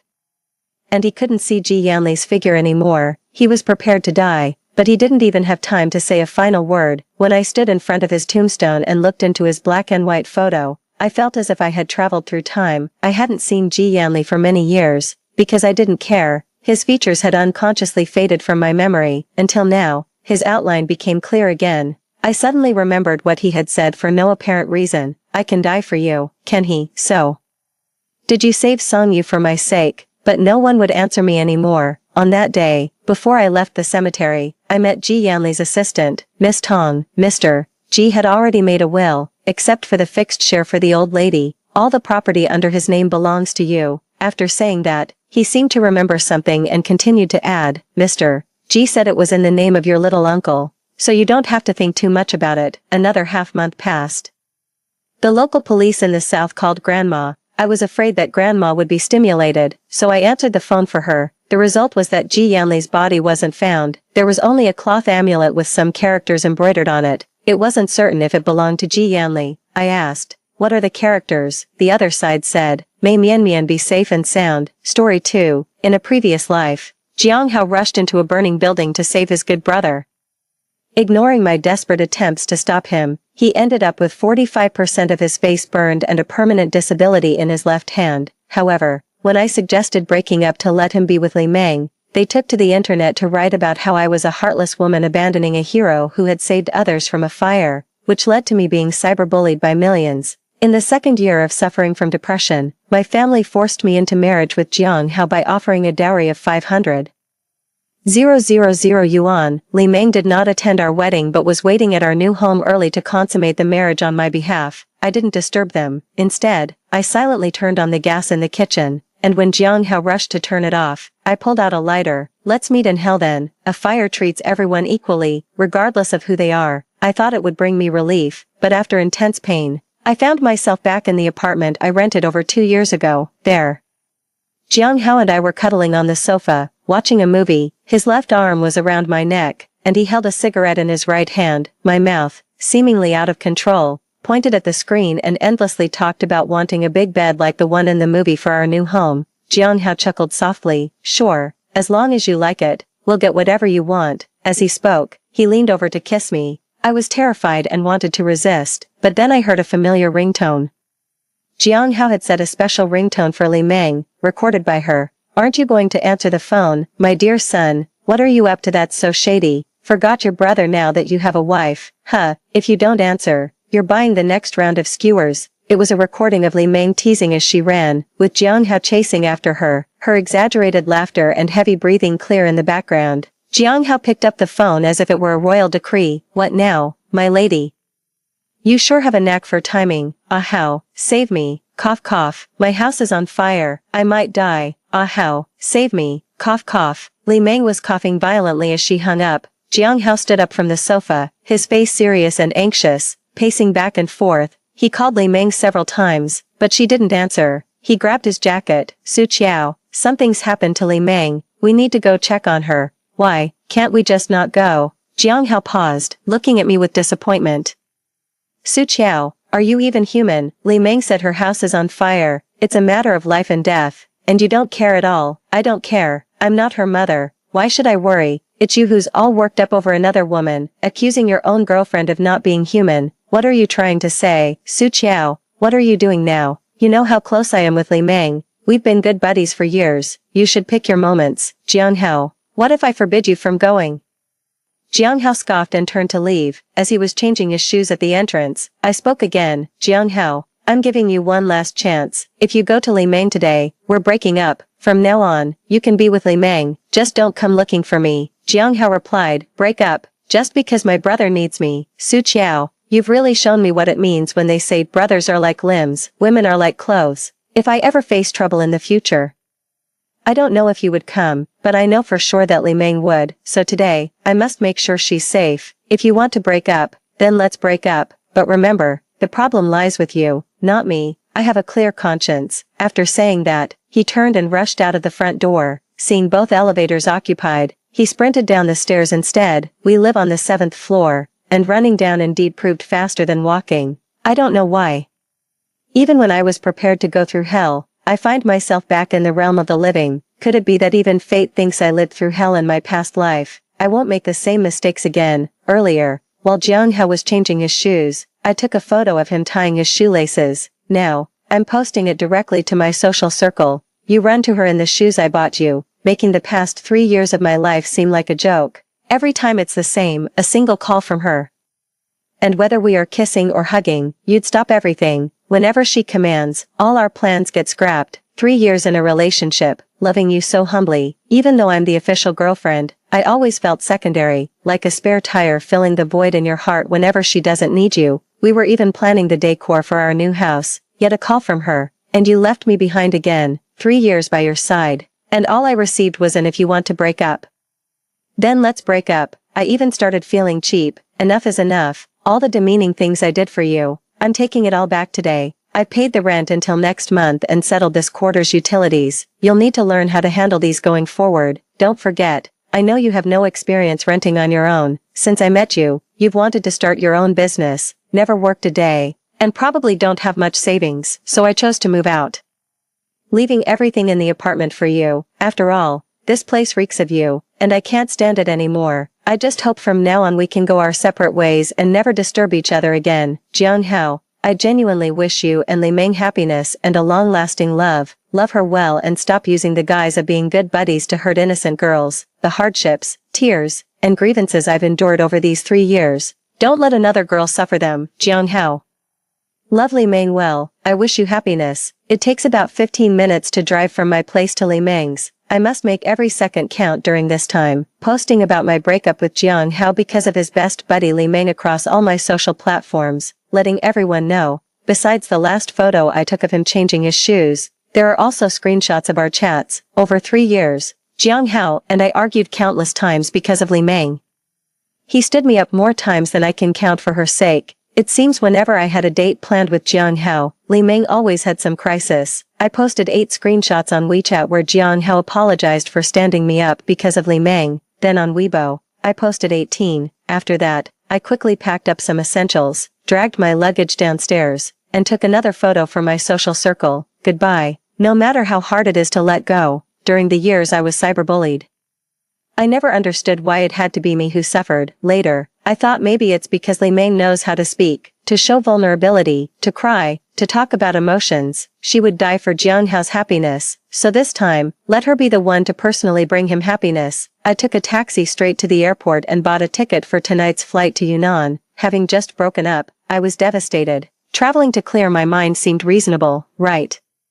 As soon as I landed and turned on my phone, it was bombarded with messages. I was flooded with over 99 notifications. Jiang-Hao's idiot friends were shamelessly texting, "Su Qiao, Jiang-Hao needs you now. How could you leave him at a time like this? There's absolutely nothing romantic between Jiang-Hao and Li Meng. All of us brothers can vouch for that. Su Qiao, Jiang-Hao is in the emergency room fighting for his life. Come back and take care of him. Aren't you afraid of being criticized if you abandon him now?" Afraid? Of course, I'm not afraid. Not only am I not afraid, I even feel like laughing. I ignored those messages and then saw many voice messages from my best friend. She started by cursing Jiang-Hao. "Damn, you finally broke up. Sister, Jiang-Hao is such trash. I told you he was no good. And that Li Meng, what a bitch. Thinks she can rely solely on her male best friends. Disgusting. You were so naive to pay his rent and utilities for so many years. A dog would have been better to keep than him. And you left the house to him. Why should you? He doesn't even deserve a doghouse. Why did you go to Yunnan? To heal from the breakup. Send me your hotel info when you get off the plane. I'll catch the next flight to join you. Damn sister, karma really does exist in this world, truly. You breaking up with Jiang-Hao was so timely. Just an hour later and you wouldn't have been able to escape. Jiang-Hao got burned trying to save Li Meng and was rushed to the hospital. Feng Feng was extremely agitated until she got on her flight. I listened to her voice messages over and over, alone in my hotel room, tears streaming down my face, because in my past life, when I was alone, unsupported, and tortured by depression to the point of wishing I were dead, She was the only one there for me as always. She didn't know how to comfort me, and at that time, I had completely closed myself off, not allowing anyone near, so she would often send me voice messages, share her experiences as if nothing had happened, treating me like a normal person. In my past life, when I died, she was probably still single, had bought a camper van, traveled with a big yellow dog, and became a travel blogger with over 1 million fans. She must have been busy, had many friends, taken many ads, and seen many sights, but she still messaged me, sent photos, let me see the roads she traveled and the views she saw. Ciao ciao, you should have come with me, you would have loved it. That was what she told me the most. Her consistent attitude towards me, her understanding and support from start to finish, her years of friendship amidst the overwhelming unjust criticism and moral coercion,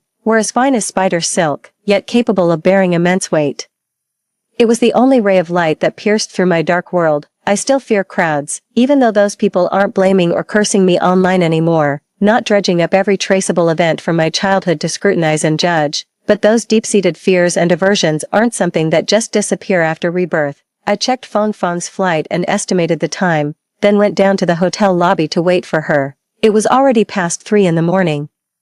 And there were only a few people at the hotel entrance. I stood alone, tucked in a corner under a column, and as soon as Fang got out of the taxi, she glanced at the few people at the entrance and made a beeline towards me. For me, it had been over 2 years since I last saw her, but for her, it was as if we had just gone to a newly opened hot pot restaurant yesterday afternoon. Ciao ciao, Fang ran towards me. She hugged me tightly, not used to being in close contact with others.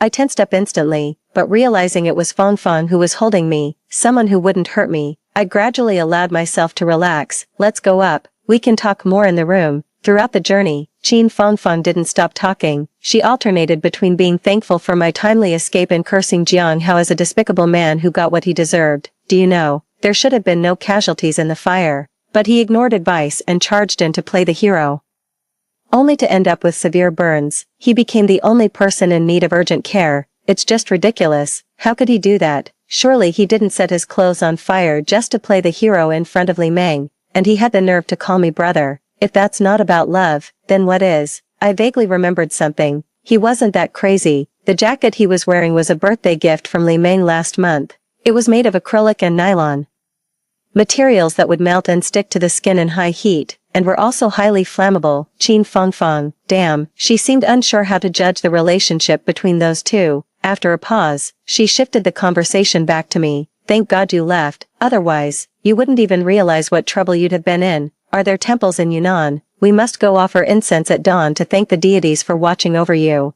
If you had been weak one more time, swallowed your pride one more time, you would have ended up in the hospital taking care of him. He ruined himself for another woman and expected you to pick up the pieces. Damn, just thinking about it makes me sick. Fang returned to the hotel room, took a bath amidst yawns, and went straight to bed. She slept soundly, enviably peaceful, but me, I hadn't slept well in a long time, and I felt wide awake now. I quietly took my laptop to the balcony.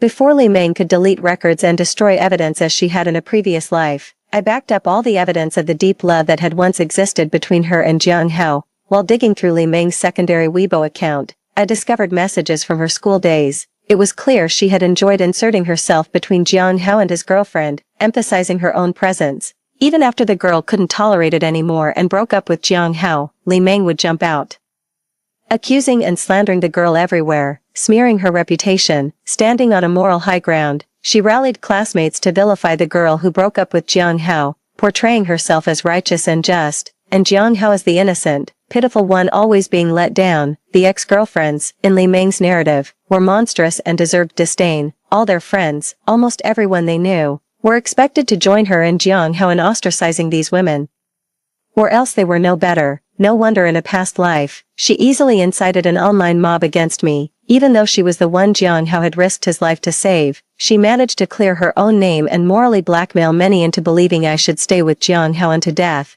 It turns out she had mastered these tactics since her school days, perfectly honed. The more I uncovered, the more I realized that this secondary account was actually the truest reflection of Li Meng's past persona. She was brash and arrogant, like a little gangster, looking down on other girls. Her mantra was, I'm basically one of the guys, not at all like those girls, I can't hang out with them, girls don't like me. I can only befriend boys. In college, when she wanted to reinvent her image, she switched accounts. This secondary account, used only to document her and Jianghao's supposed brotherly love and other close friendships, was meant to discuss her defeated foes. Here, the defeated foes specifically refer to Jianghao's ex-girlfriends, filled with boastful and provocative posts, almost as if saying directly, "I'm posting this for you to see, please come and envy me." Last month, during Jianghao's birthday, even though I was also there, all the photos that Li Meng posted either omitted me or showed just half of my face tucked away in a corner, like an unfamiliar passerby. She even posted a photo of herself trying on clothes with Jianghao, effectively painting a picture without me in it. It looked as though a wife was tidying up her husband's clothes as he prepared to leave the house. The two of them were close together, all smiles, gazing at each other affectionately. Haha, Fang Fang was right, one might say.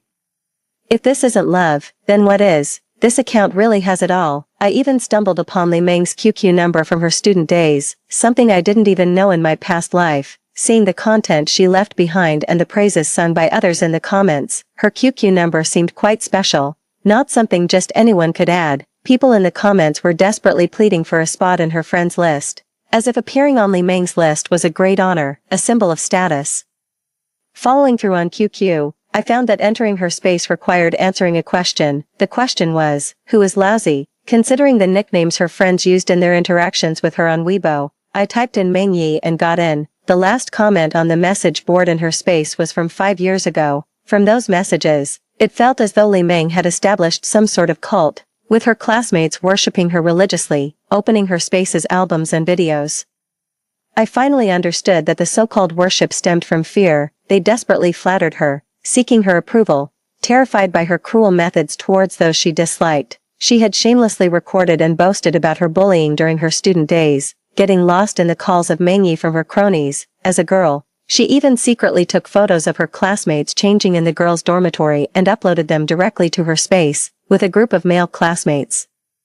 She objectified several developing girls, blatantly calling them derogatory names. In her comments section, someone even specifically requested photos of the class beauty, and Li Meng, without hesitation, posted photos of the class beauty changing. I clicked on that boy's profile, increasingly familiar. Wasn't that Jianghao from our school days? I felt so disgusted I wanted to vomit. I finally understood why there was always such a proud, close bond between Jianghao and Li Meng. Even boasting about it to their own girlfriends, their revolutionary comrades-like friendship, irreplaceable intimacy, was built layer by layer on the tears and humiliation of many girls. When Qin Fangfang woke up, I was still busy on the computer, not even noticing when the sun had risen. It was already broad daylight. Qiao Qiao, what are you doing? You didn't stay up all night, did you? There's dew in your hair. Qin Fangfang handed me a cup of hot water and then helped me dry my hair with a towel. Seeing the content on my computer screen, she paused, sat next to me, and with a look of frustrated care said, "Why do you still bother with those two? Why do you still read their messages? You and Jianghao have already broken up. His death is none of your business." Su Qiao, not all girls are as lucky as you, protected by divine powers, able to turn away before falling into a pit. If you dare go back to Jianghao, even God can't save you. No, I don't plan to get back with Jianghao. I just feel that since he loves Li Meng so much, and would do anything for her, they really should be together. This spectacular love story should be known to everyone. Su Qiao, are you out of your mind? Why do you care about them? Isn't that just asking for trouble? Are you a saint? How much bullying and suffering have you endured because of them?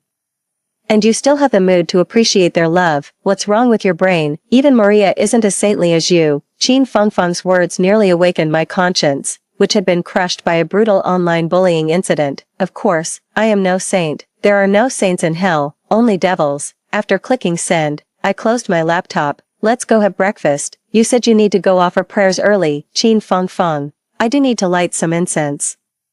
Praying for some divine help for your misguided mind. After the ceremony is over, we'll head back. No, why go back? You didn't even bring any luggage, not even a change of clothes. You just showed up with that small bag. What will you do if we don't go back? Didn't you bring a big suitcase? I can just wear your clothes. You're not disgusted by that, are you? Of course not. I don't mind at all. If you like them, you can have them. Good. That's more like it. Qin Fangfang was insistent on taking me out to distract me, clearly not wanting me to return to Jianghao at this time. She knew that once I went back, Many people would act pitiful in front of me on Jiang Hao's behalf, employing every tactic to force me to stay by his side and take care of him. They only cared that Jiang Hao needed someone to look after him now, that he was a hero, that he shouldn't be abandoned. They didn't care why I, Su Qiao, should be responsible for him, or why I should endure the humiliation of picking up after a man who risked his life for another woman. If Jiang Hao had truly loved me wholeheartedly over these 3 years, and not consistently prioritized Li Meng's needs over mine, if it had been me trapped in that fire, if he had risked his life to save me, no matter if it resulted in burns or disfigurement, I, Su Qiao, would willingly take care of him for life, without a single complaint. But as he said, he believes Li Meng would sacrifice everything for him but doesn't trust me. Therefore, if it was Li Meng in that fire, he would definitely go, even at the cost of his own life. If it was me in the fire, at most he'd stand in the crowd and tell me not to panic, and if he remembered to call the fire department, I'd consider him considerate. It's even possible that if Li Meng called him at that moment, he would leave, and later justify himself by saying, the firefighters were already there. What could I do? You're fine, aren't you? Li Meng needs me. It's ironic just to think about it. I can already imagine his exact expression and tone. I really don't understand. Why must he torment other girls? Why can't he just be with Li Meng directly? These two are insane. Unable to confront them in person, I searched online for several popular bloggers, seeing their posts about the unnamed hero in the fire. With hundreds of thousands of likes and tens of thousands of comments, I directly sent the evidence of Jiang Hao and Li Meng's love through a business partnership email. Humans are emotional beings, innately longing and yearning for beautiful love stories, especially the passionate, true love that endures life and death trials, unwavering and irreplaceable. Who wouldn't be moved by such a story? The package I sent them was full of screenshots, solid evidence, without a single embellished word. The content contained only conversations, photos, and videos between those two, without involving a third party. Anyone would think that those two had been in love for over a decade. From school uniforms to wedding gowns, a hero fearlessly braving the flames for his beloved. These two really stacked up the romantic buffs. If only Jiang Hao hadn't dated one girl after another during this time and always referred to Li Meng as a brother. Their story and feelings would be enough to make a romance movie. Those bloggers really knew how to capitalize on trending topics. After receiving the email, they immediately asked me to name my price. You misunderstood. These aren't for sale. They are free. I know them and was moved by the fearless spirit of the firefighting hero risking his life for his lover. I hope the whole world sees their beautiful love that transcends life and death. Please promote them vigorously. When the wedding comes, the whole nation should join in the feast virtually. Jiang Hao and Li Meng's love story hit the trending searches the afternoon after the fire, not just locally, but on a national level. At that time, Jiang Hao probably hadn't even been moved out of the ICU. In the age of social media, where information spreads explosively fast, the popularity of a firefighting hero soared incredibly. At the time, everyone who captured photos and videos at the scene uploaded them to their accounts. Also, people around Jiang Hao and Li Meng, many of whom wanted to gain fame by being associated with heroes, were willing to accept interviews from various media and make statements on camera. I really didn't expect this level of attention. Qin Fangfang returned to the hotel in the evening and saw the trending search, nearly smashing her phone in anger. Shameless, utterly disgraceful. These two wretches truly have no bottom line. Why hasn't lightning struck them dead? Are they childhood sweethearts destined by fate? Had they been together from school uniforms to wedding dresses? Then what are you? What about the other women before you? Are they just props in their romantic games? Insane. These two are really insane. There's no way to justify their actions. They have so many classmates and friends. Why has no one come forward to reveal the truth? Are they all blind? It kills me to see those two despicable figures being adored and praised by the whole nation on the trending searches. It's more painful than gouging out my eyes. Fang, calm down. Have some tea to cool off. Getting angry over them is not worth harming your health. Su Qiao, have you lost your mind? Why aren't you angry? I've already broken up with Jiang Hao. Whatever he does has nothing to do with me anymore. Why should I be angry? But the way people online are shipping them. It's as if you've been the third party for the past 3 years. I just can't swallow that. Third party. The news about Jiang Hao and Li Meng is unusually hot. The whole nation is obsessed. If they knew that Li Meng is just the guy who broke up all of Jiang Hao's past relationships, I wonder if they would collectively spit blood. I asked a well-connected influencer, what's going on? How did this become a national trending topic? My friend is just an ordinary person and can't handle this. The quick reply came, this has nothing to do with me. This isn't something my dozen accounts could achieve. To tell you the truth, clearly some big capital is involved. Why? It's simple. It's about shifting the focus. Instead of the public demanding answers about fire safety, property management responsibilities, or why a gas company had a pipeline leak and explosion, it's better to feed them a crazy true love story. Tell your friend to see the bright side. It's not necessarily a bad thing. In the era of social media, so many people are desperate to become famous, they can easily gain millions of fans overnight, and just by occasionally promoting products, they can be set for life. Nobody's perfect. Tell them to delete any incriminating information fast and to apologize to any enemies. The power of netizens is immeasurable. In less than 3 days, both their family histories could be dug up. Okay, thanks for the heads up. I checked Li Meng's alternate account again, and just like in a past life, it had already been deactivated. Too late. Unfortunately, Qin Fengfeng tirelessly exposed their ugly true faces online, advocating for Jiang Hao's ex-girlfriends, mainly for me, but she didn't want to drag me into it, didn't want me to be scolded, so she only mentioned a friend of mine. As a result, the fanatic shippers of the couple cyber-attacked. Everyone knows, an unnamed friend is treated as the person themselves. Their relationship is so good, their daily life so sweet, it's impossible for anyone to come between them. You must be just a bitter person unable to get love. No one knows better than I do how little Qin Fengfeng thinks of Jiang Hao. To say she pined for Jiang Hao or was jealous of their love, to Qin Fengfeng, was the ultimate insult. Qin Fengfeng would never respect the men around me. When she saw news about girlfriends stealing boyfriends, she was almost nauseated. A real best friend would think that no man in the world is worthy of her best friend. Stealing men, nonsense. Such news is just created by malicious trash trying to stir up trouble between real friends. She clutched her phone, arguing with uninformed netizens. Too painful. Pea-sized pimples appeared on her chin, making her cry out in pain when touched. As I watched her, her eyebrows furrowed and her fighting spirit high, my eyes suddenly teared up, and I turned my face away. Tears streamed down uncontrollably. In a past life, when I was so cyberbullied that I hid in my room, afraid to meet anyone or to even check my phone, was she, like now, fighting single-handedly for me, alone against a multitude. Jojo, why are you crying? She put down her phone, came over, and hugged me, gently patting my back. If you're upset, just talk about it, let out your feelings, don't bottle them up. Why not forget about those who make you unhappy? You still have me. Qin Fengfeng thought too highly of me. She believed I was troubled by love, thinking I could truly bless Li Meng and Jiang Hao. She didn't know I was a soul resurrected from death, my heart so dark it lacked any light. Of course, I hoped they would be together, and I also hoped they would face endless calamity, better off dead, never to part through eternity. For a moment, I couldn't help but want to share my past life experiences with Qin Fengfeng, but seeing her reddened eyes and the boil on her chin, I held back. What grievances have I suffered this time? It's merely escaping from a sea of misery, a stroke of luck. Yet she still felt indignant on my behalf. If she knew what I had endured in my past life, how I died, it would be too painful for her. Fengfeng, stop arguing with others. Could you let me use your account? Sure, take it. Post whatever you want, argue with whoever you want. I'll bear the consequences. I'm not afraid of anything. I wouldn't curse anyone. I had already understood that one person cannot win against the whole internet, who only care about their imagined ideals, boldly claiming, I think he's pitiful, so you must take responsibility for him, rather than saying, I think he's a great hero, I'll take care of him for life. They are generous with others' feelings. Then bask in the satisfaction of being a good person. This time, I wanted to try that kind of happiness too, holding on to Qin Fengfeng's account, still editing the content. A blogger who had contacted me before with several accounts reached out again. You must have some dirt on them, right? I know. You must have been very close friends, old friends, but no matter how good the relationship, don't let it get in the way of money, right? Can I buy it from you, you know?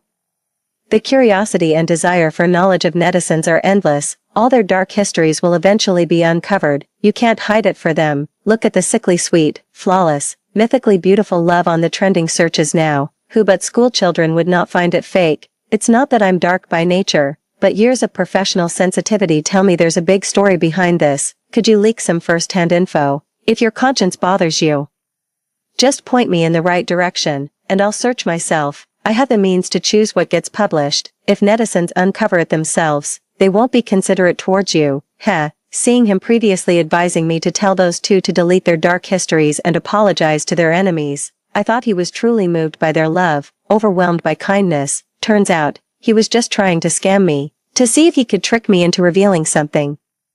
After waiting several hours to no avail, he couldn't wait any longer and revealed his true intentions. Using Qin Fangfang's account, I published the content I had edited, consisting of a gallery of over 20 images, all capturing Jiang Hao and Li Meng badmouthing Jiang Hao's ex-girlfriends. Li Meng really liked to boast by sharing screenshots of her and Jiang Hao mocking his girlfriends. Now she's reaping what she sowed. So, Li Meng was never the legitimate girlfriend. Jiang Hao had multiple relationships, the proof is irrefutable. Using Qin Fangfang's account was strategic, as her account had already drawn a day's worth of hatred, with many coming to her page looking for her information. Laying out this evidence was a direct blow to those fervent fans defending the beautiful love of Jiang Hao and Li Meng, whether they choose to turn a blind eye or to unfollow and retaliate. After I handed over the account ID of Qin Fangfang to the previous blogger, I told him, "You can have the directions, but I don't need the money. How much content you can find is up to your own skills." I'm not sure if it's because Qin Fangfang is taking care of me now that she doesn't allow herself to be vulnerable, or if she's really just thick-skinned. After she threw her phone at me, she took mine to order takeout and even brought back a bouquet of flowers, since she came to my side. Besides the moment she held me while I cried and her eyes turned red.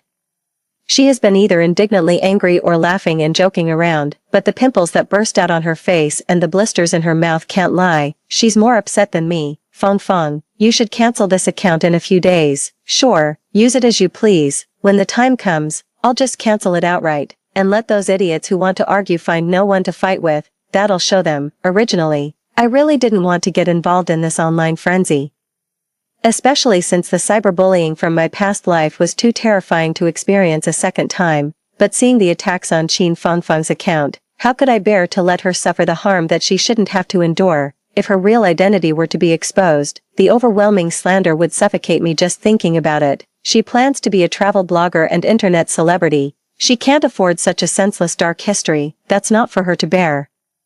If netizens are so eager to get information about their ex-girlfriends, fine, I'll give it to them. I used Qin Fangfang's WeChat to screenshot my own social media, then, with my own Weibo ID, send it directly to that blogger. Jiang Hao's girlfriend of 3 years, before the fire, broke up with him after a fight with Li Meng. I knew it. True to his nature as a traffic-hungry blogger, he was as excited as a vulture spotting carrion.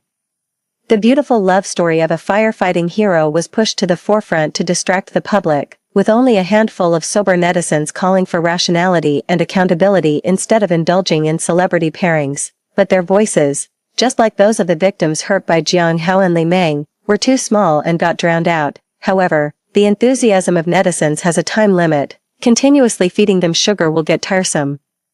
That's when you need to slap them in the face and bring this matter to another climax, with capital entering the fray and the heat not subsiding. As long as one follows the trend, there will be traffic. After milking a bit of the fairy tale romance, everyone began to peel back layers of the story. This process was exactly the same as in my previous life, having seen the Weibo and social circles of Li Meng and Jiang Hao from their student days. I'm not at all surprised by how netizens might greet them, but what I didn't expect was that Li Meng had never completely shut down her QQ space or deleted those photos and videos. Did she forget her password? Good and evil will eventually be repaid, and perhaps those classmates she bullied and tormented have been waiting for this day. However, when I was about to enter her QQ number in the chat box, I hesitated, because in her space, there were many photos of her female classmates changing clothes, just blatantly displayed. If this were to be leaked, wouldn't it be a second harm to those innocent girls? In the end, I deleted her QQ number, but saved some of the photos and videos, along with screenshots of the message board, which I pixelated and sent to the blogger. After seeing those items, the blogger took a long time before asking me, "You're not really their friend, are you? You're their enemy." Yes, an enemy. A deep-seated one.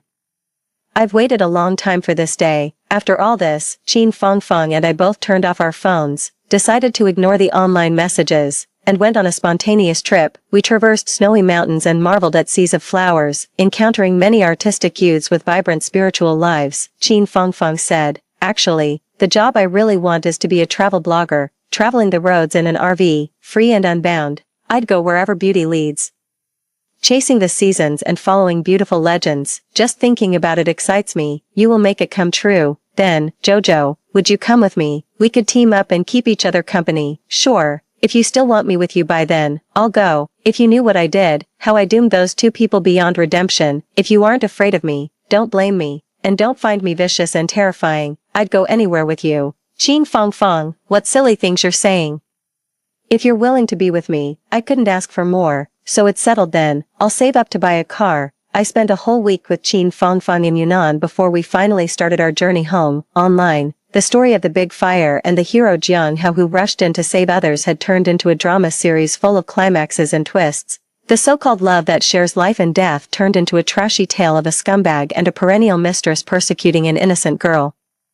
The blogger was right, the power and curiosity of netizens are endless. They dug up more dirt than I, who have lived a lifetime, could have managed. They not only exposed Jiang Hao and Li Meng but also those who testified on the internet that Jiang Hao and Li Meng are just like siblings, without any romantic feelings. Whatever Li Meng posted was filtered and meant for viewing, but what those people posted on their accounts didn't need Li Meng's approval. Especially those things from their school days, anyone would feel a pang of sympathy for the classmates she bullied. There were even legal organizations willing to offer free legal aid to those classmates, encouraging them to sue Li Meng and Jiang Hao's bully gang, though it's likely they would only get an apology, with little chance of compensation, but it marked a significant event, a warning to other kids not to think that underage bullying has no consequences. A dark past can follow you for life. Now you may revel in arrogance, but sooner or later, you'll deeply regret it. After the incident, Li Meng tried numerous times to add me as a friend, but I never accepted. She bombarded me with messages from her and her brother's phones, hysterically screaming at me to come back and take care of Jiang Hao, claiming I was his real girlfriend. Hilarious, the whole internet knows I'm his ex, and you're his true love of many years. Although some called me manipulative, suggesting my breakup post insinuated that Jiang Hao was jobless, mooching off me, so what? Yes, I was being manipulative on purpose. Every word I said was true. Jiang Hao's family is wealthy. He prides himself on being self-made and claims he won't take a penny from his family. I supported him for 3 years, and still, his friends thought I was the gold digger. Why shouldn't I let everyone know his true face? I went to see Jiang Hao in the hospital. Qin Fong Fong adamantly refused to go and rolled her eyes as she went home. At the hospital, Li Meng, who hesitated to enter the ward, lit up when she saw me as if seeing a savior. She rushed at me. Su Qiao, you're finally back. Please check on Jiang Hao. He needs you. Before her hands could drag me into the ward, I fiercely slapped her face. With a loud smack, the onlookers around us fell silent, all eyes on us. In a past life, by now she would have already hidden away, using the shock and injuries from the fire as an excuse, leaving only me to tend to Jiang Hao. Everyone took it for granted, thinking I should be the one to do so. This time, it was her turn, and rightfully so, wasn't it? Li Meng, are you even human? Jiang Hao was willing to die for you, and what are you doing now? Are you looking down on him? Who does he need more, me or you? Don't you know, his girlfriends come and go, but Li Meng remains constant. Was that just a joke? Before he went to see you, I tried to stop him. I even threatened to break up with him, but he chose you without hesitation, fearless even of death for your sake. Why aren't you by his side in the hospital? Are you planning to run away? Li Meng, one must have a conscience. A good man like Jiang Hao, who is so devoted to you, you won't find another like him in your lifetime. I admit defeat. I bless you both. I'm begging you. Please don't abandon him at this time. He needs you, Li Meng. He became like this because of you. If you despise him and leave him, wouldn't that be worse than death for him? You can't do this, Li Meng. When a man is at his lowest, the last person he wants to see is his ex-girlfriend. I won't go into the hospital room. Please take good care of him, Li Meng. You two are childhood sweethearts, meant to be together. Your love will surely last forever. I sincerely wish you both well. As I turned to leave, Li Meng lunged at me desperately, grabbing my hair and tearing at my clothes, looking even more ferocious than when she bullied her classmates in those videos. However, before she could scratch my shoulder badly, she was pulled away. What are you doing? This is a hospital. Stop it or I'll call the police. No, it shouldn't be like this. Su Qiao, it should be you. You should be with him. You go. You are his girlfriend, not me. Only then did I notice something was different. The burn scars on Li Meng's left arm were gone. She had emerged from the fire unscathed, without a single injury. Her eyes showed more defiance than fear, ignoring the current public opinion and the fact that Jiang Hao and I had broken up, stubbornly believing that I should be the one by his side. Suddenly, it occurred to me, could it be that she too had been reborn? How wonderful. That's fantastic. Heaven has eyes. I knew we would meet again in hell. watching Li Meng being held back. I raised my hand and made a motion as if lighting a lighter, which others might think was just me using sign language to thank her, but only Li Meng understood what I meant. She looked at me in horror, her mouth slightly open, her face pale, her body trembling. Yes, that fire brought us all back. I was reborn too, so why should I be manipulated by you again? It's really nice to see you again, reborn Li Meng. I asked the doctor and found out that this time Jiang Hao's facial burns reached 70%, his left ear was completely destroyed by the fire, and his left eye was nearly blind, needing eye drops dozens of times a day. His back was severely burned too, requiring skin grafts. This looked much worse than before. How could this be? If Li Meng was also reborn, ensuring she was unharmed, how could she let Jiang Hao end up so severely burned? She must think that no matter what happens to Jiang Hao, I would eventually take over, and it wouldn't concern her. So, you're completely disregarding Jiang Hao's welfare now. Great. Enjoy the surprise you prepared for yourself. Online, a video and photos of Jiang Hao, covered in flames and carrying Li Meng wrapped in a blanket as they rushed out of the building, are wildly circulating. Some bloggers have even created a comic version, both beautiful and tragic. And despite subsequent twists in the situation, they couldn't bear to delete them. But in my previous life, I never saw any of these, because in that life, Li Meng took preemptive action by telling the public that Jiang Hao was a helpful hero, that he had a lover, and asked everyone not to overly promote the photos and videos of Jiang saving her. To avoid upsetting his official girlfriend, she blurred the heroic deed Jiang Hao did for her, shifted all the focus onto me, and cleared herself of all responsibilities. Can you escape this time? I only visited the hospital once, and never went again. Just like the previous life, Li Meng also went only once. She didn't slap me, but instead, she cried and begged me. She said, "I'm so sorry, it's all my fault, I shouldn't have called Jiang Hao, I shouldn't have asked him to rescue me, it's all my fault he got hurt. If he hadn't been disfigured, you wouldn't have left him, right, Su Qiao? I'm begging you, Jiang Hao is already pitiful, he really loves you, please don't leave him now, blame me, is it okay if I die? As long as you can stay by Jiang Hao's side and make him happy, I'm willing to die." Her words seemed sincere, but she herself would rather perform a suicide in front of everyone than ever consider being with Jiang Hao. Her life-saving grace turned into an obligation for me. Fearing that Jiang Hao would cling to her and demand her responsibility, she published a lengthy essay online, condemning me as a heartless woman for abandoning a fire rescue hero.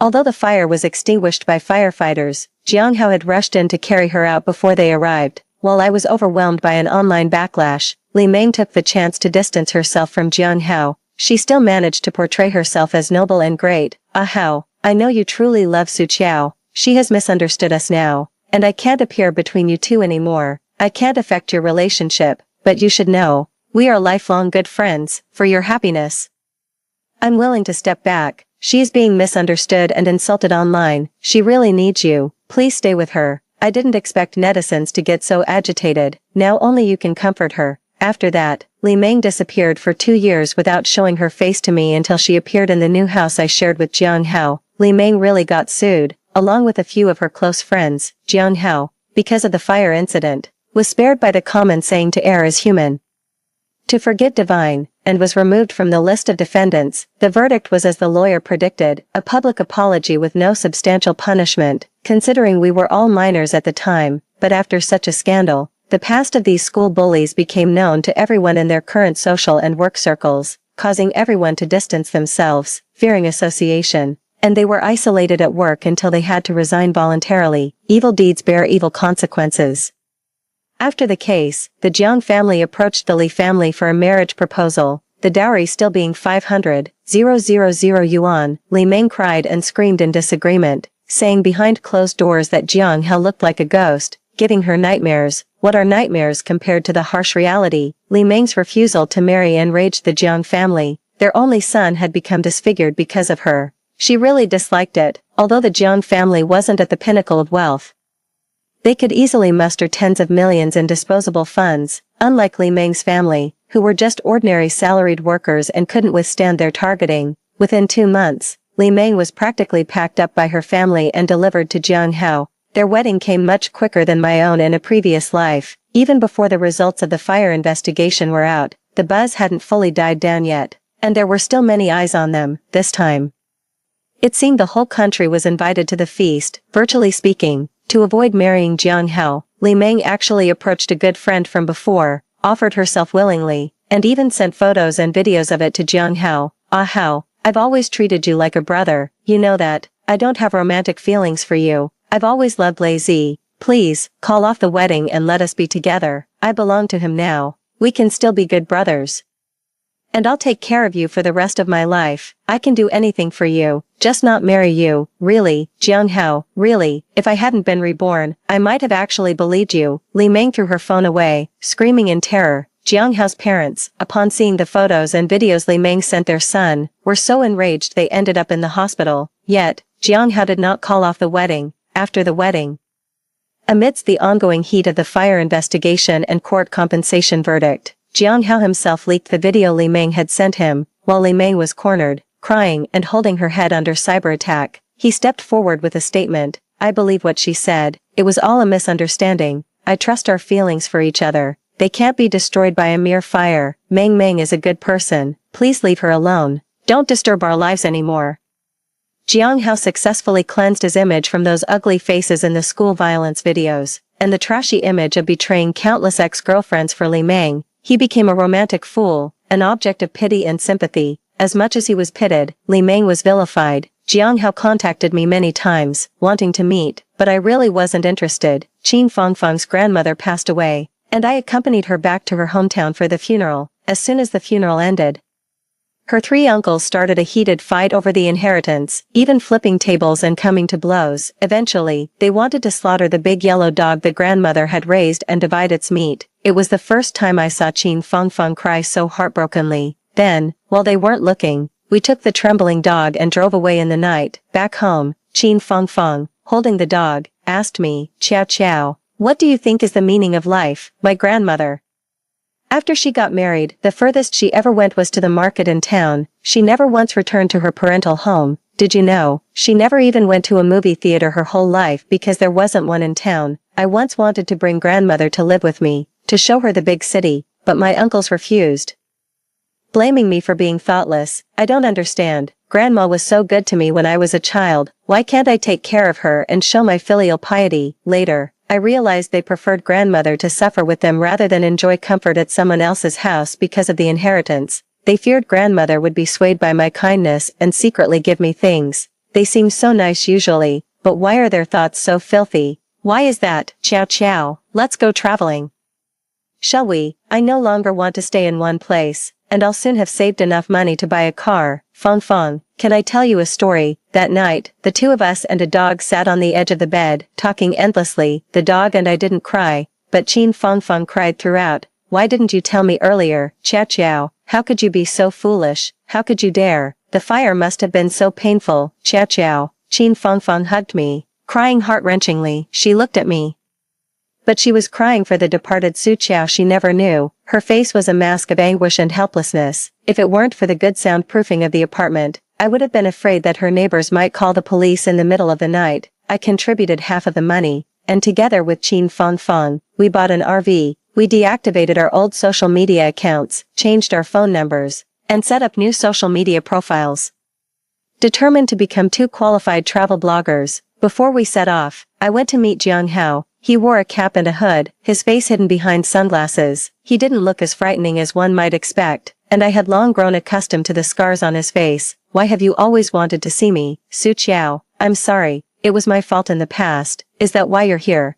Just to apologize. I want to tell you, I regret it. I know you tried to stop me back then, even threatening to break up with me to prevent me from getting hurt, but now you see, it was all my own doing. Li Meng was reborn before me. When I entered, she was already wetting the blanket. In her previous life, she injured her hand because the blanket wasn't wet enough. This time, she would rather delay and let the fire grow bigger, ensuring I got more severely injured while she made sure to wet the entire blanket and even drenched herself in the bathroom. Not caring whether I lived or died, I watched him calmly. As he described the scene, his body couldn't stop trembling, filled with regret and hatred so intense it seemed almost tangible enough to flip the roof. But inside, I felt nothing. So, you were reborn too. That's really good news. But I must clarify one thing. I never intended to save you. The way I decisively broke up with you, leaving precise evidence and timing of our breakup, moving out overnight and traveling out of province, It was all to save myself, to sever ties with you, so, please don't flatter yourself. I always felt that a world where only the victims are reborn is cruel to the reborn. Why should only the victims experience it twice? If the past is unknown, how can one truly aim for a deep revenge? The perpetrators know nothing, feel victimized by revenge, thinking themselves innocent. It would be fairer if everyone were reborn. That would be true retribution. Then, you would know what you truly deserve. Finally, heaven heard my prayers and favored me. Only when I knew that Jiang Hao was also reborn in that emergency room did I truly let go of everything. The phrase "a weight lifted off my shoulders" isn't just an adjective. I truly felt lighter. My smiles no longer forced. Qin Fangfang and I, along with our big yellow dog, embarked on our road trip. Our country is magnificent. Its landscapes vast. This life, this journey, surely will not be in vain.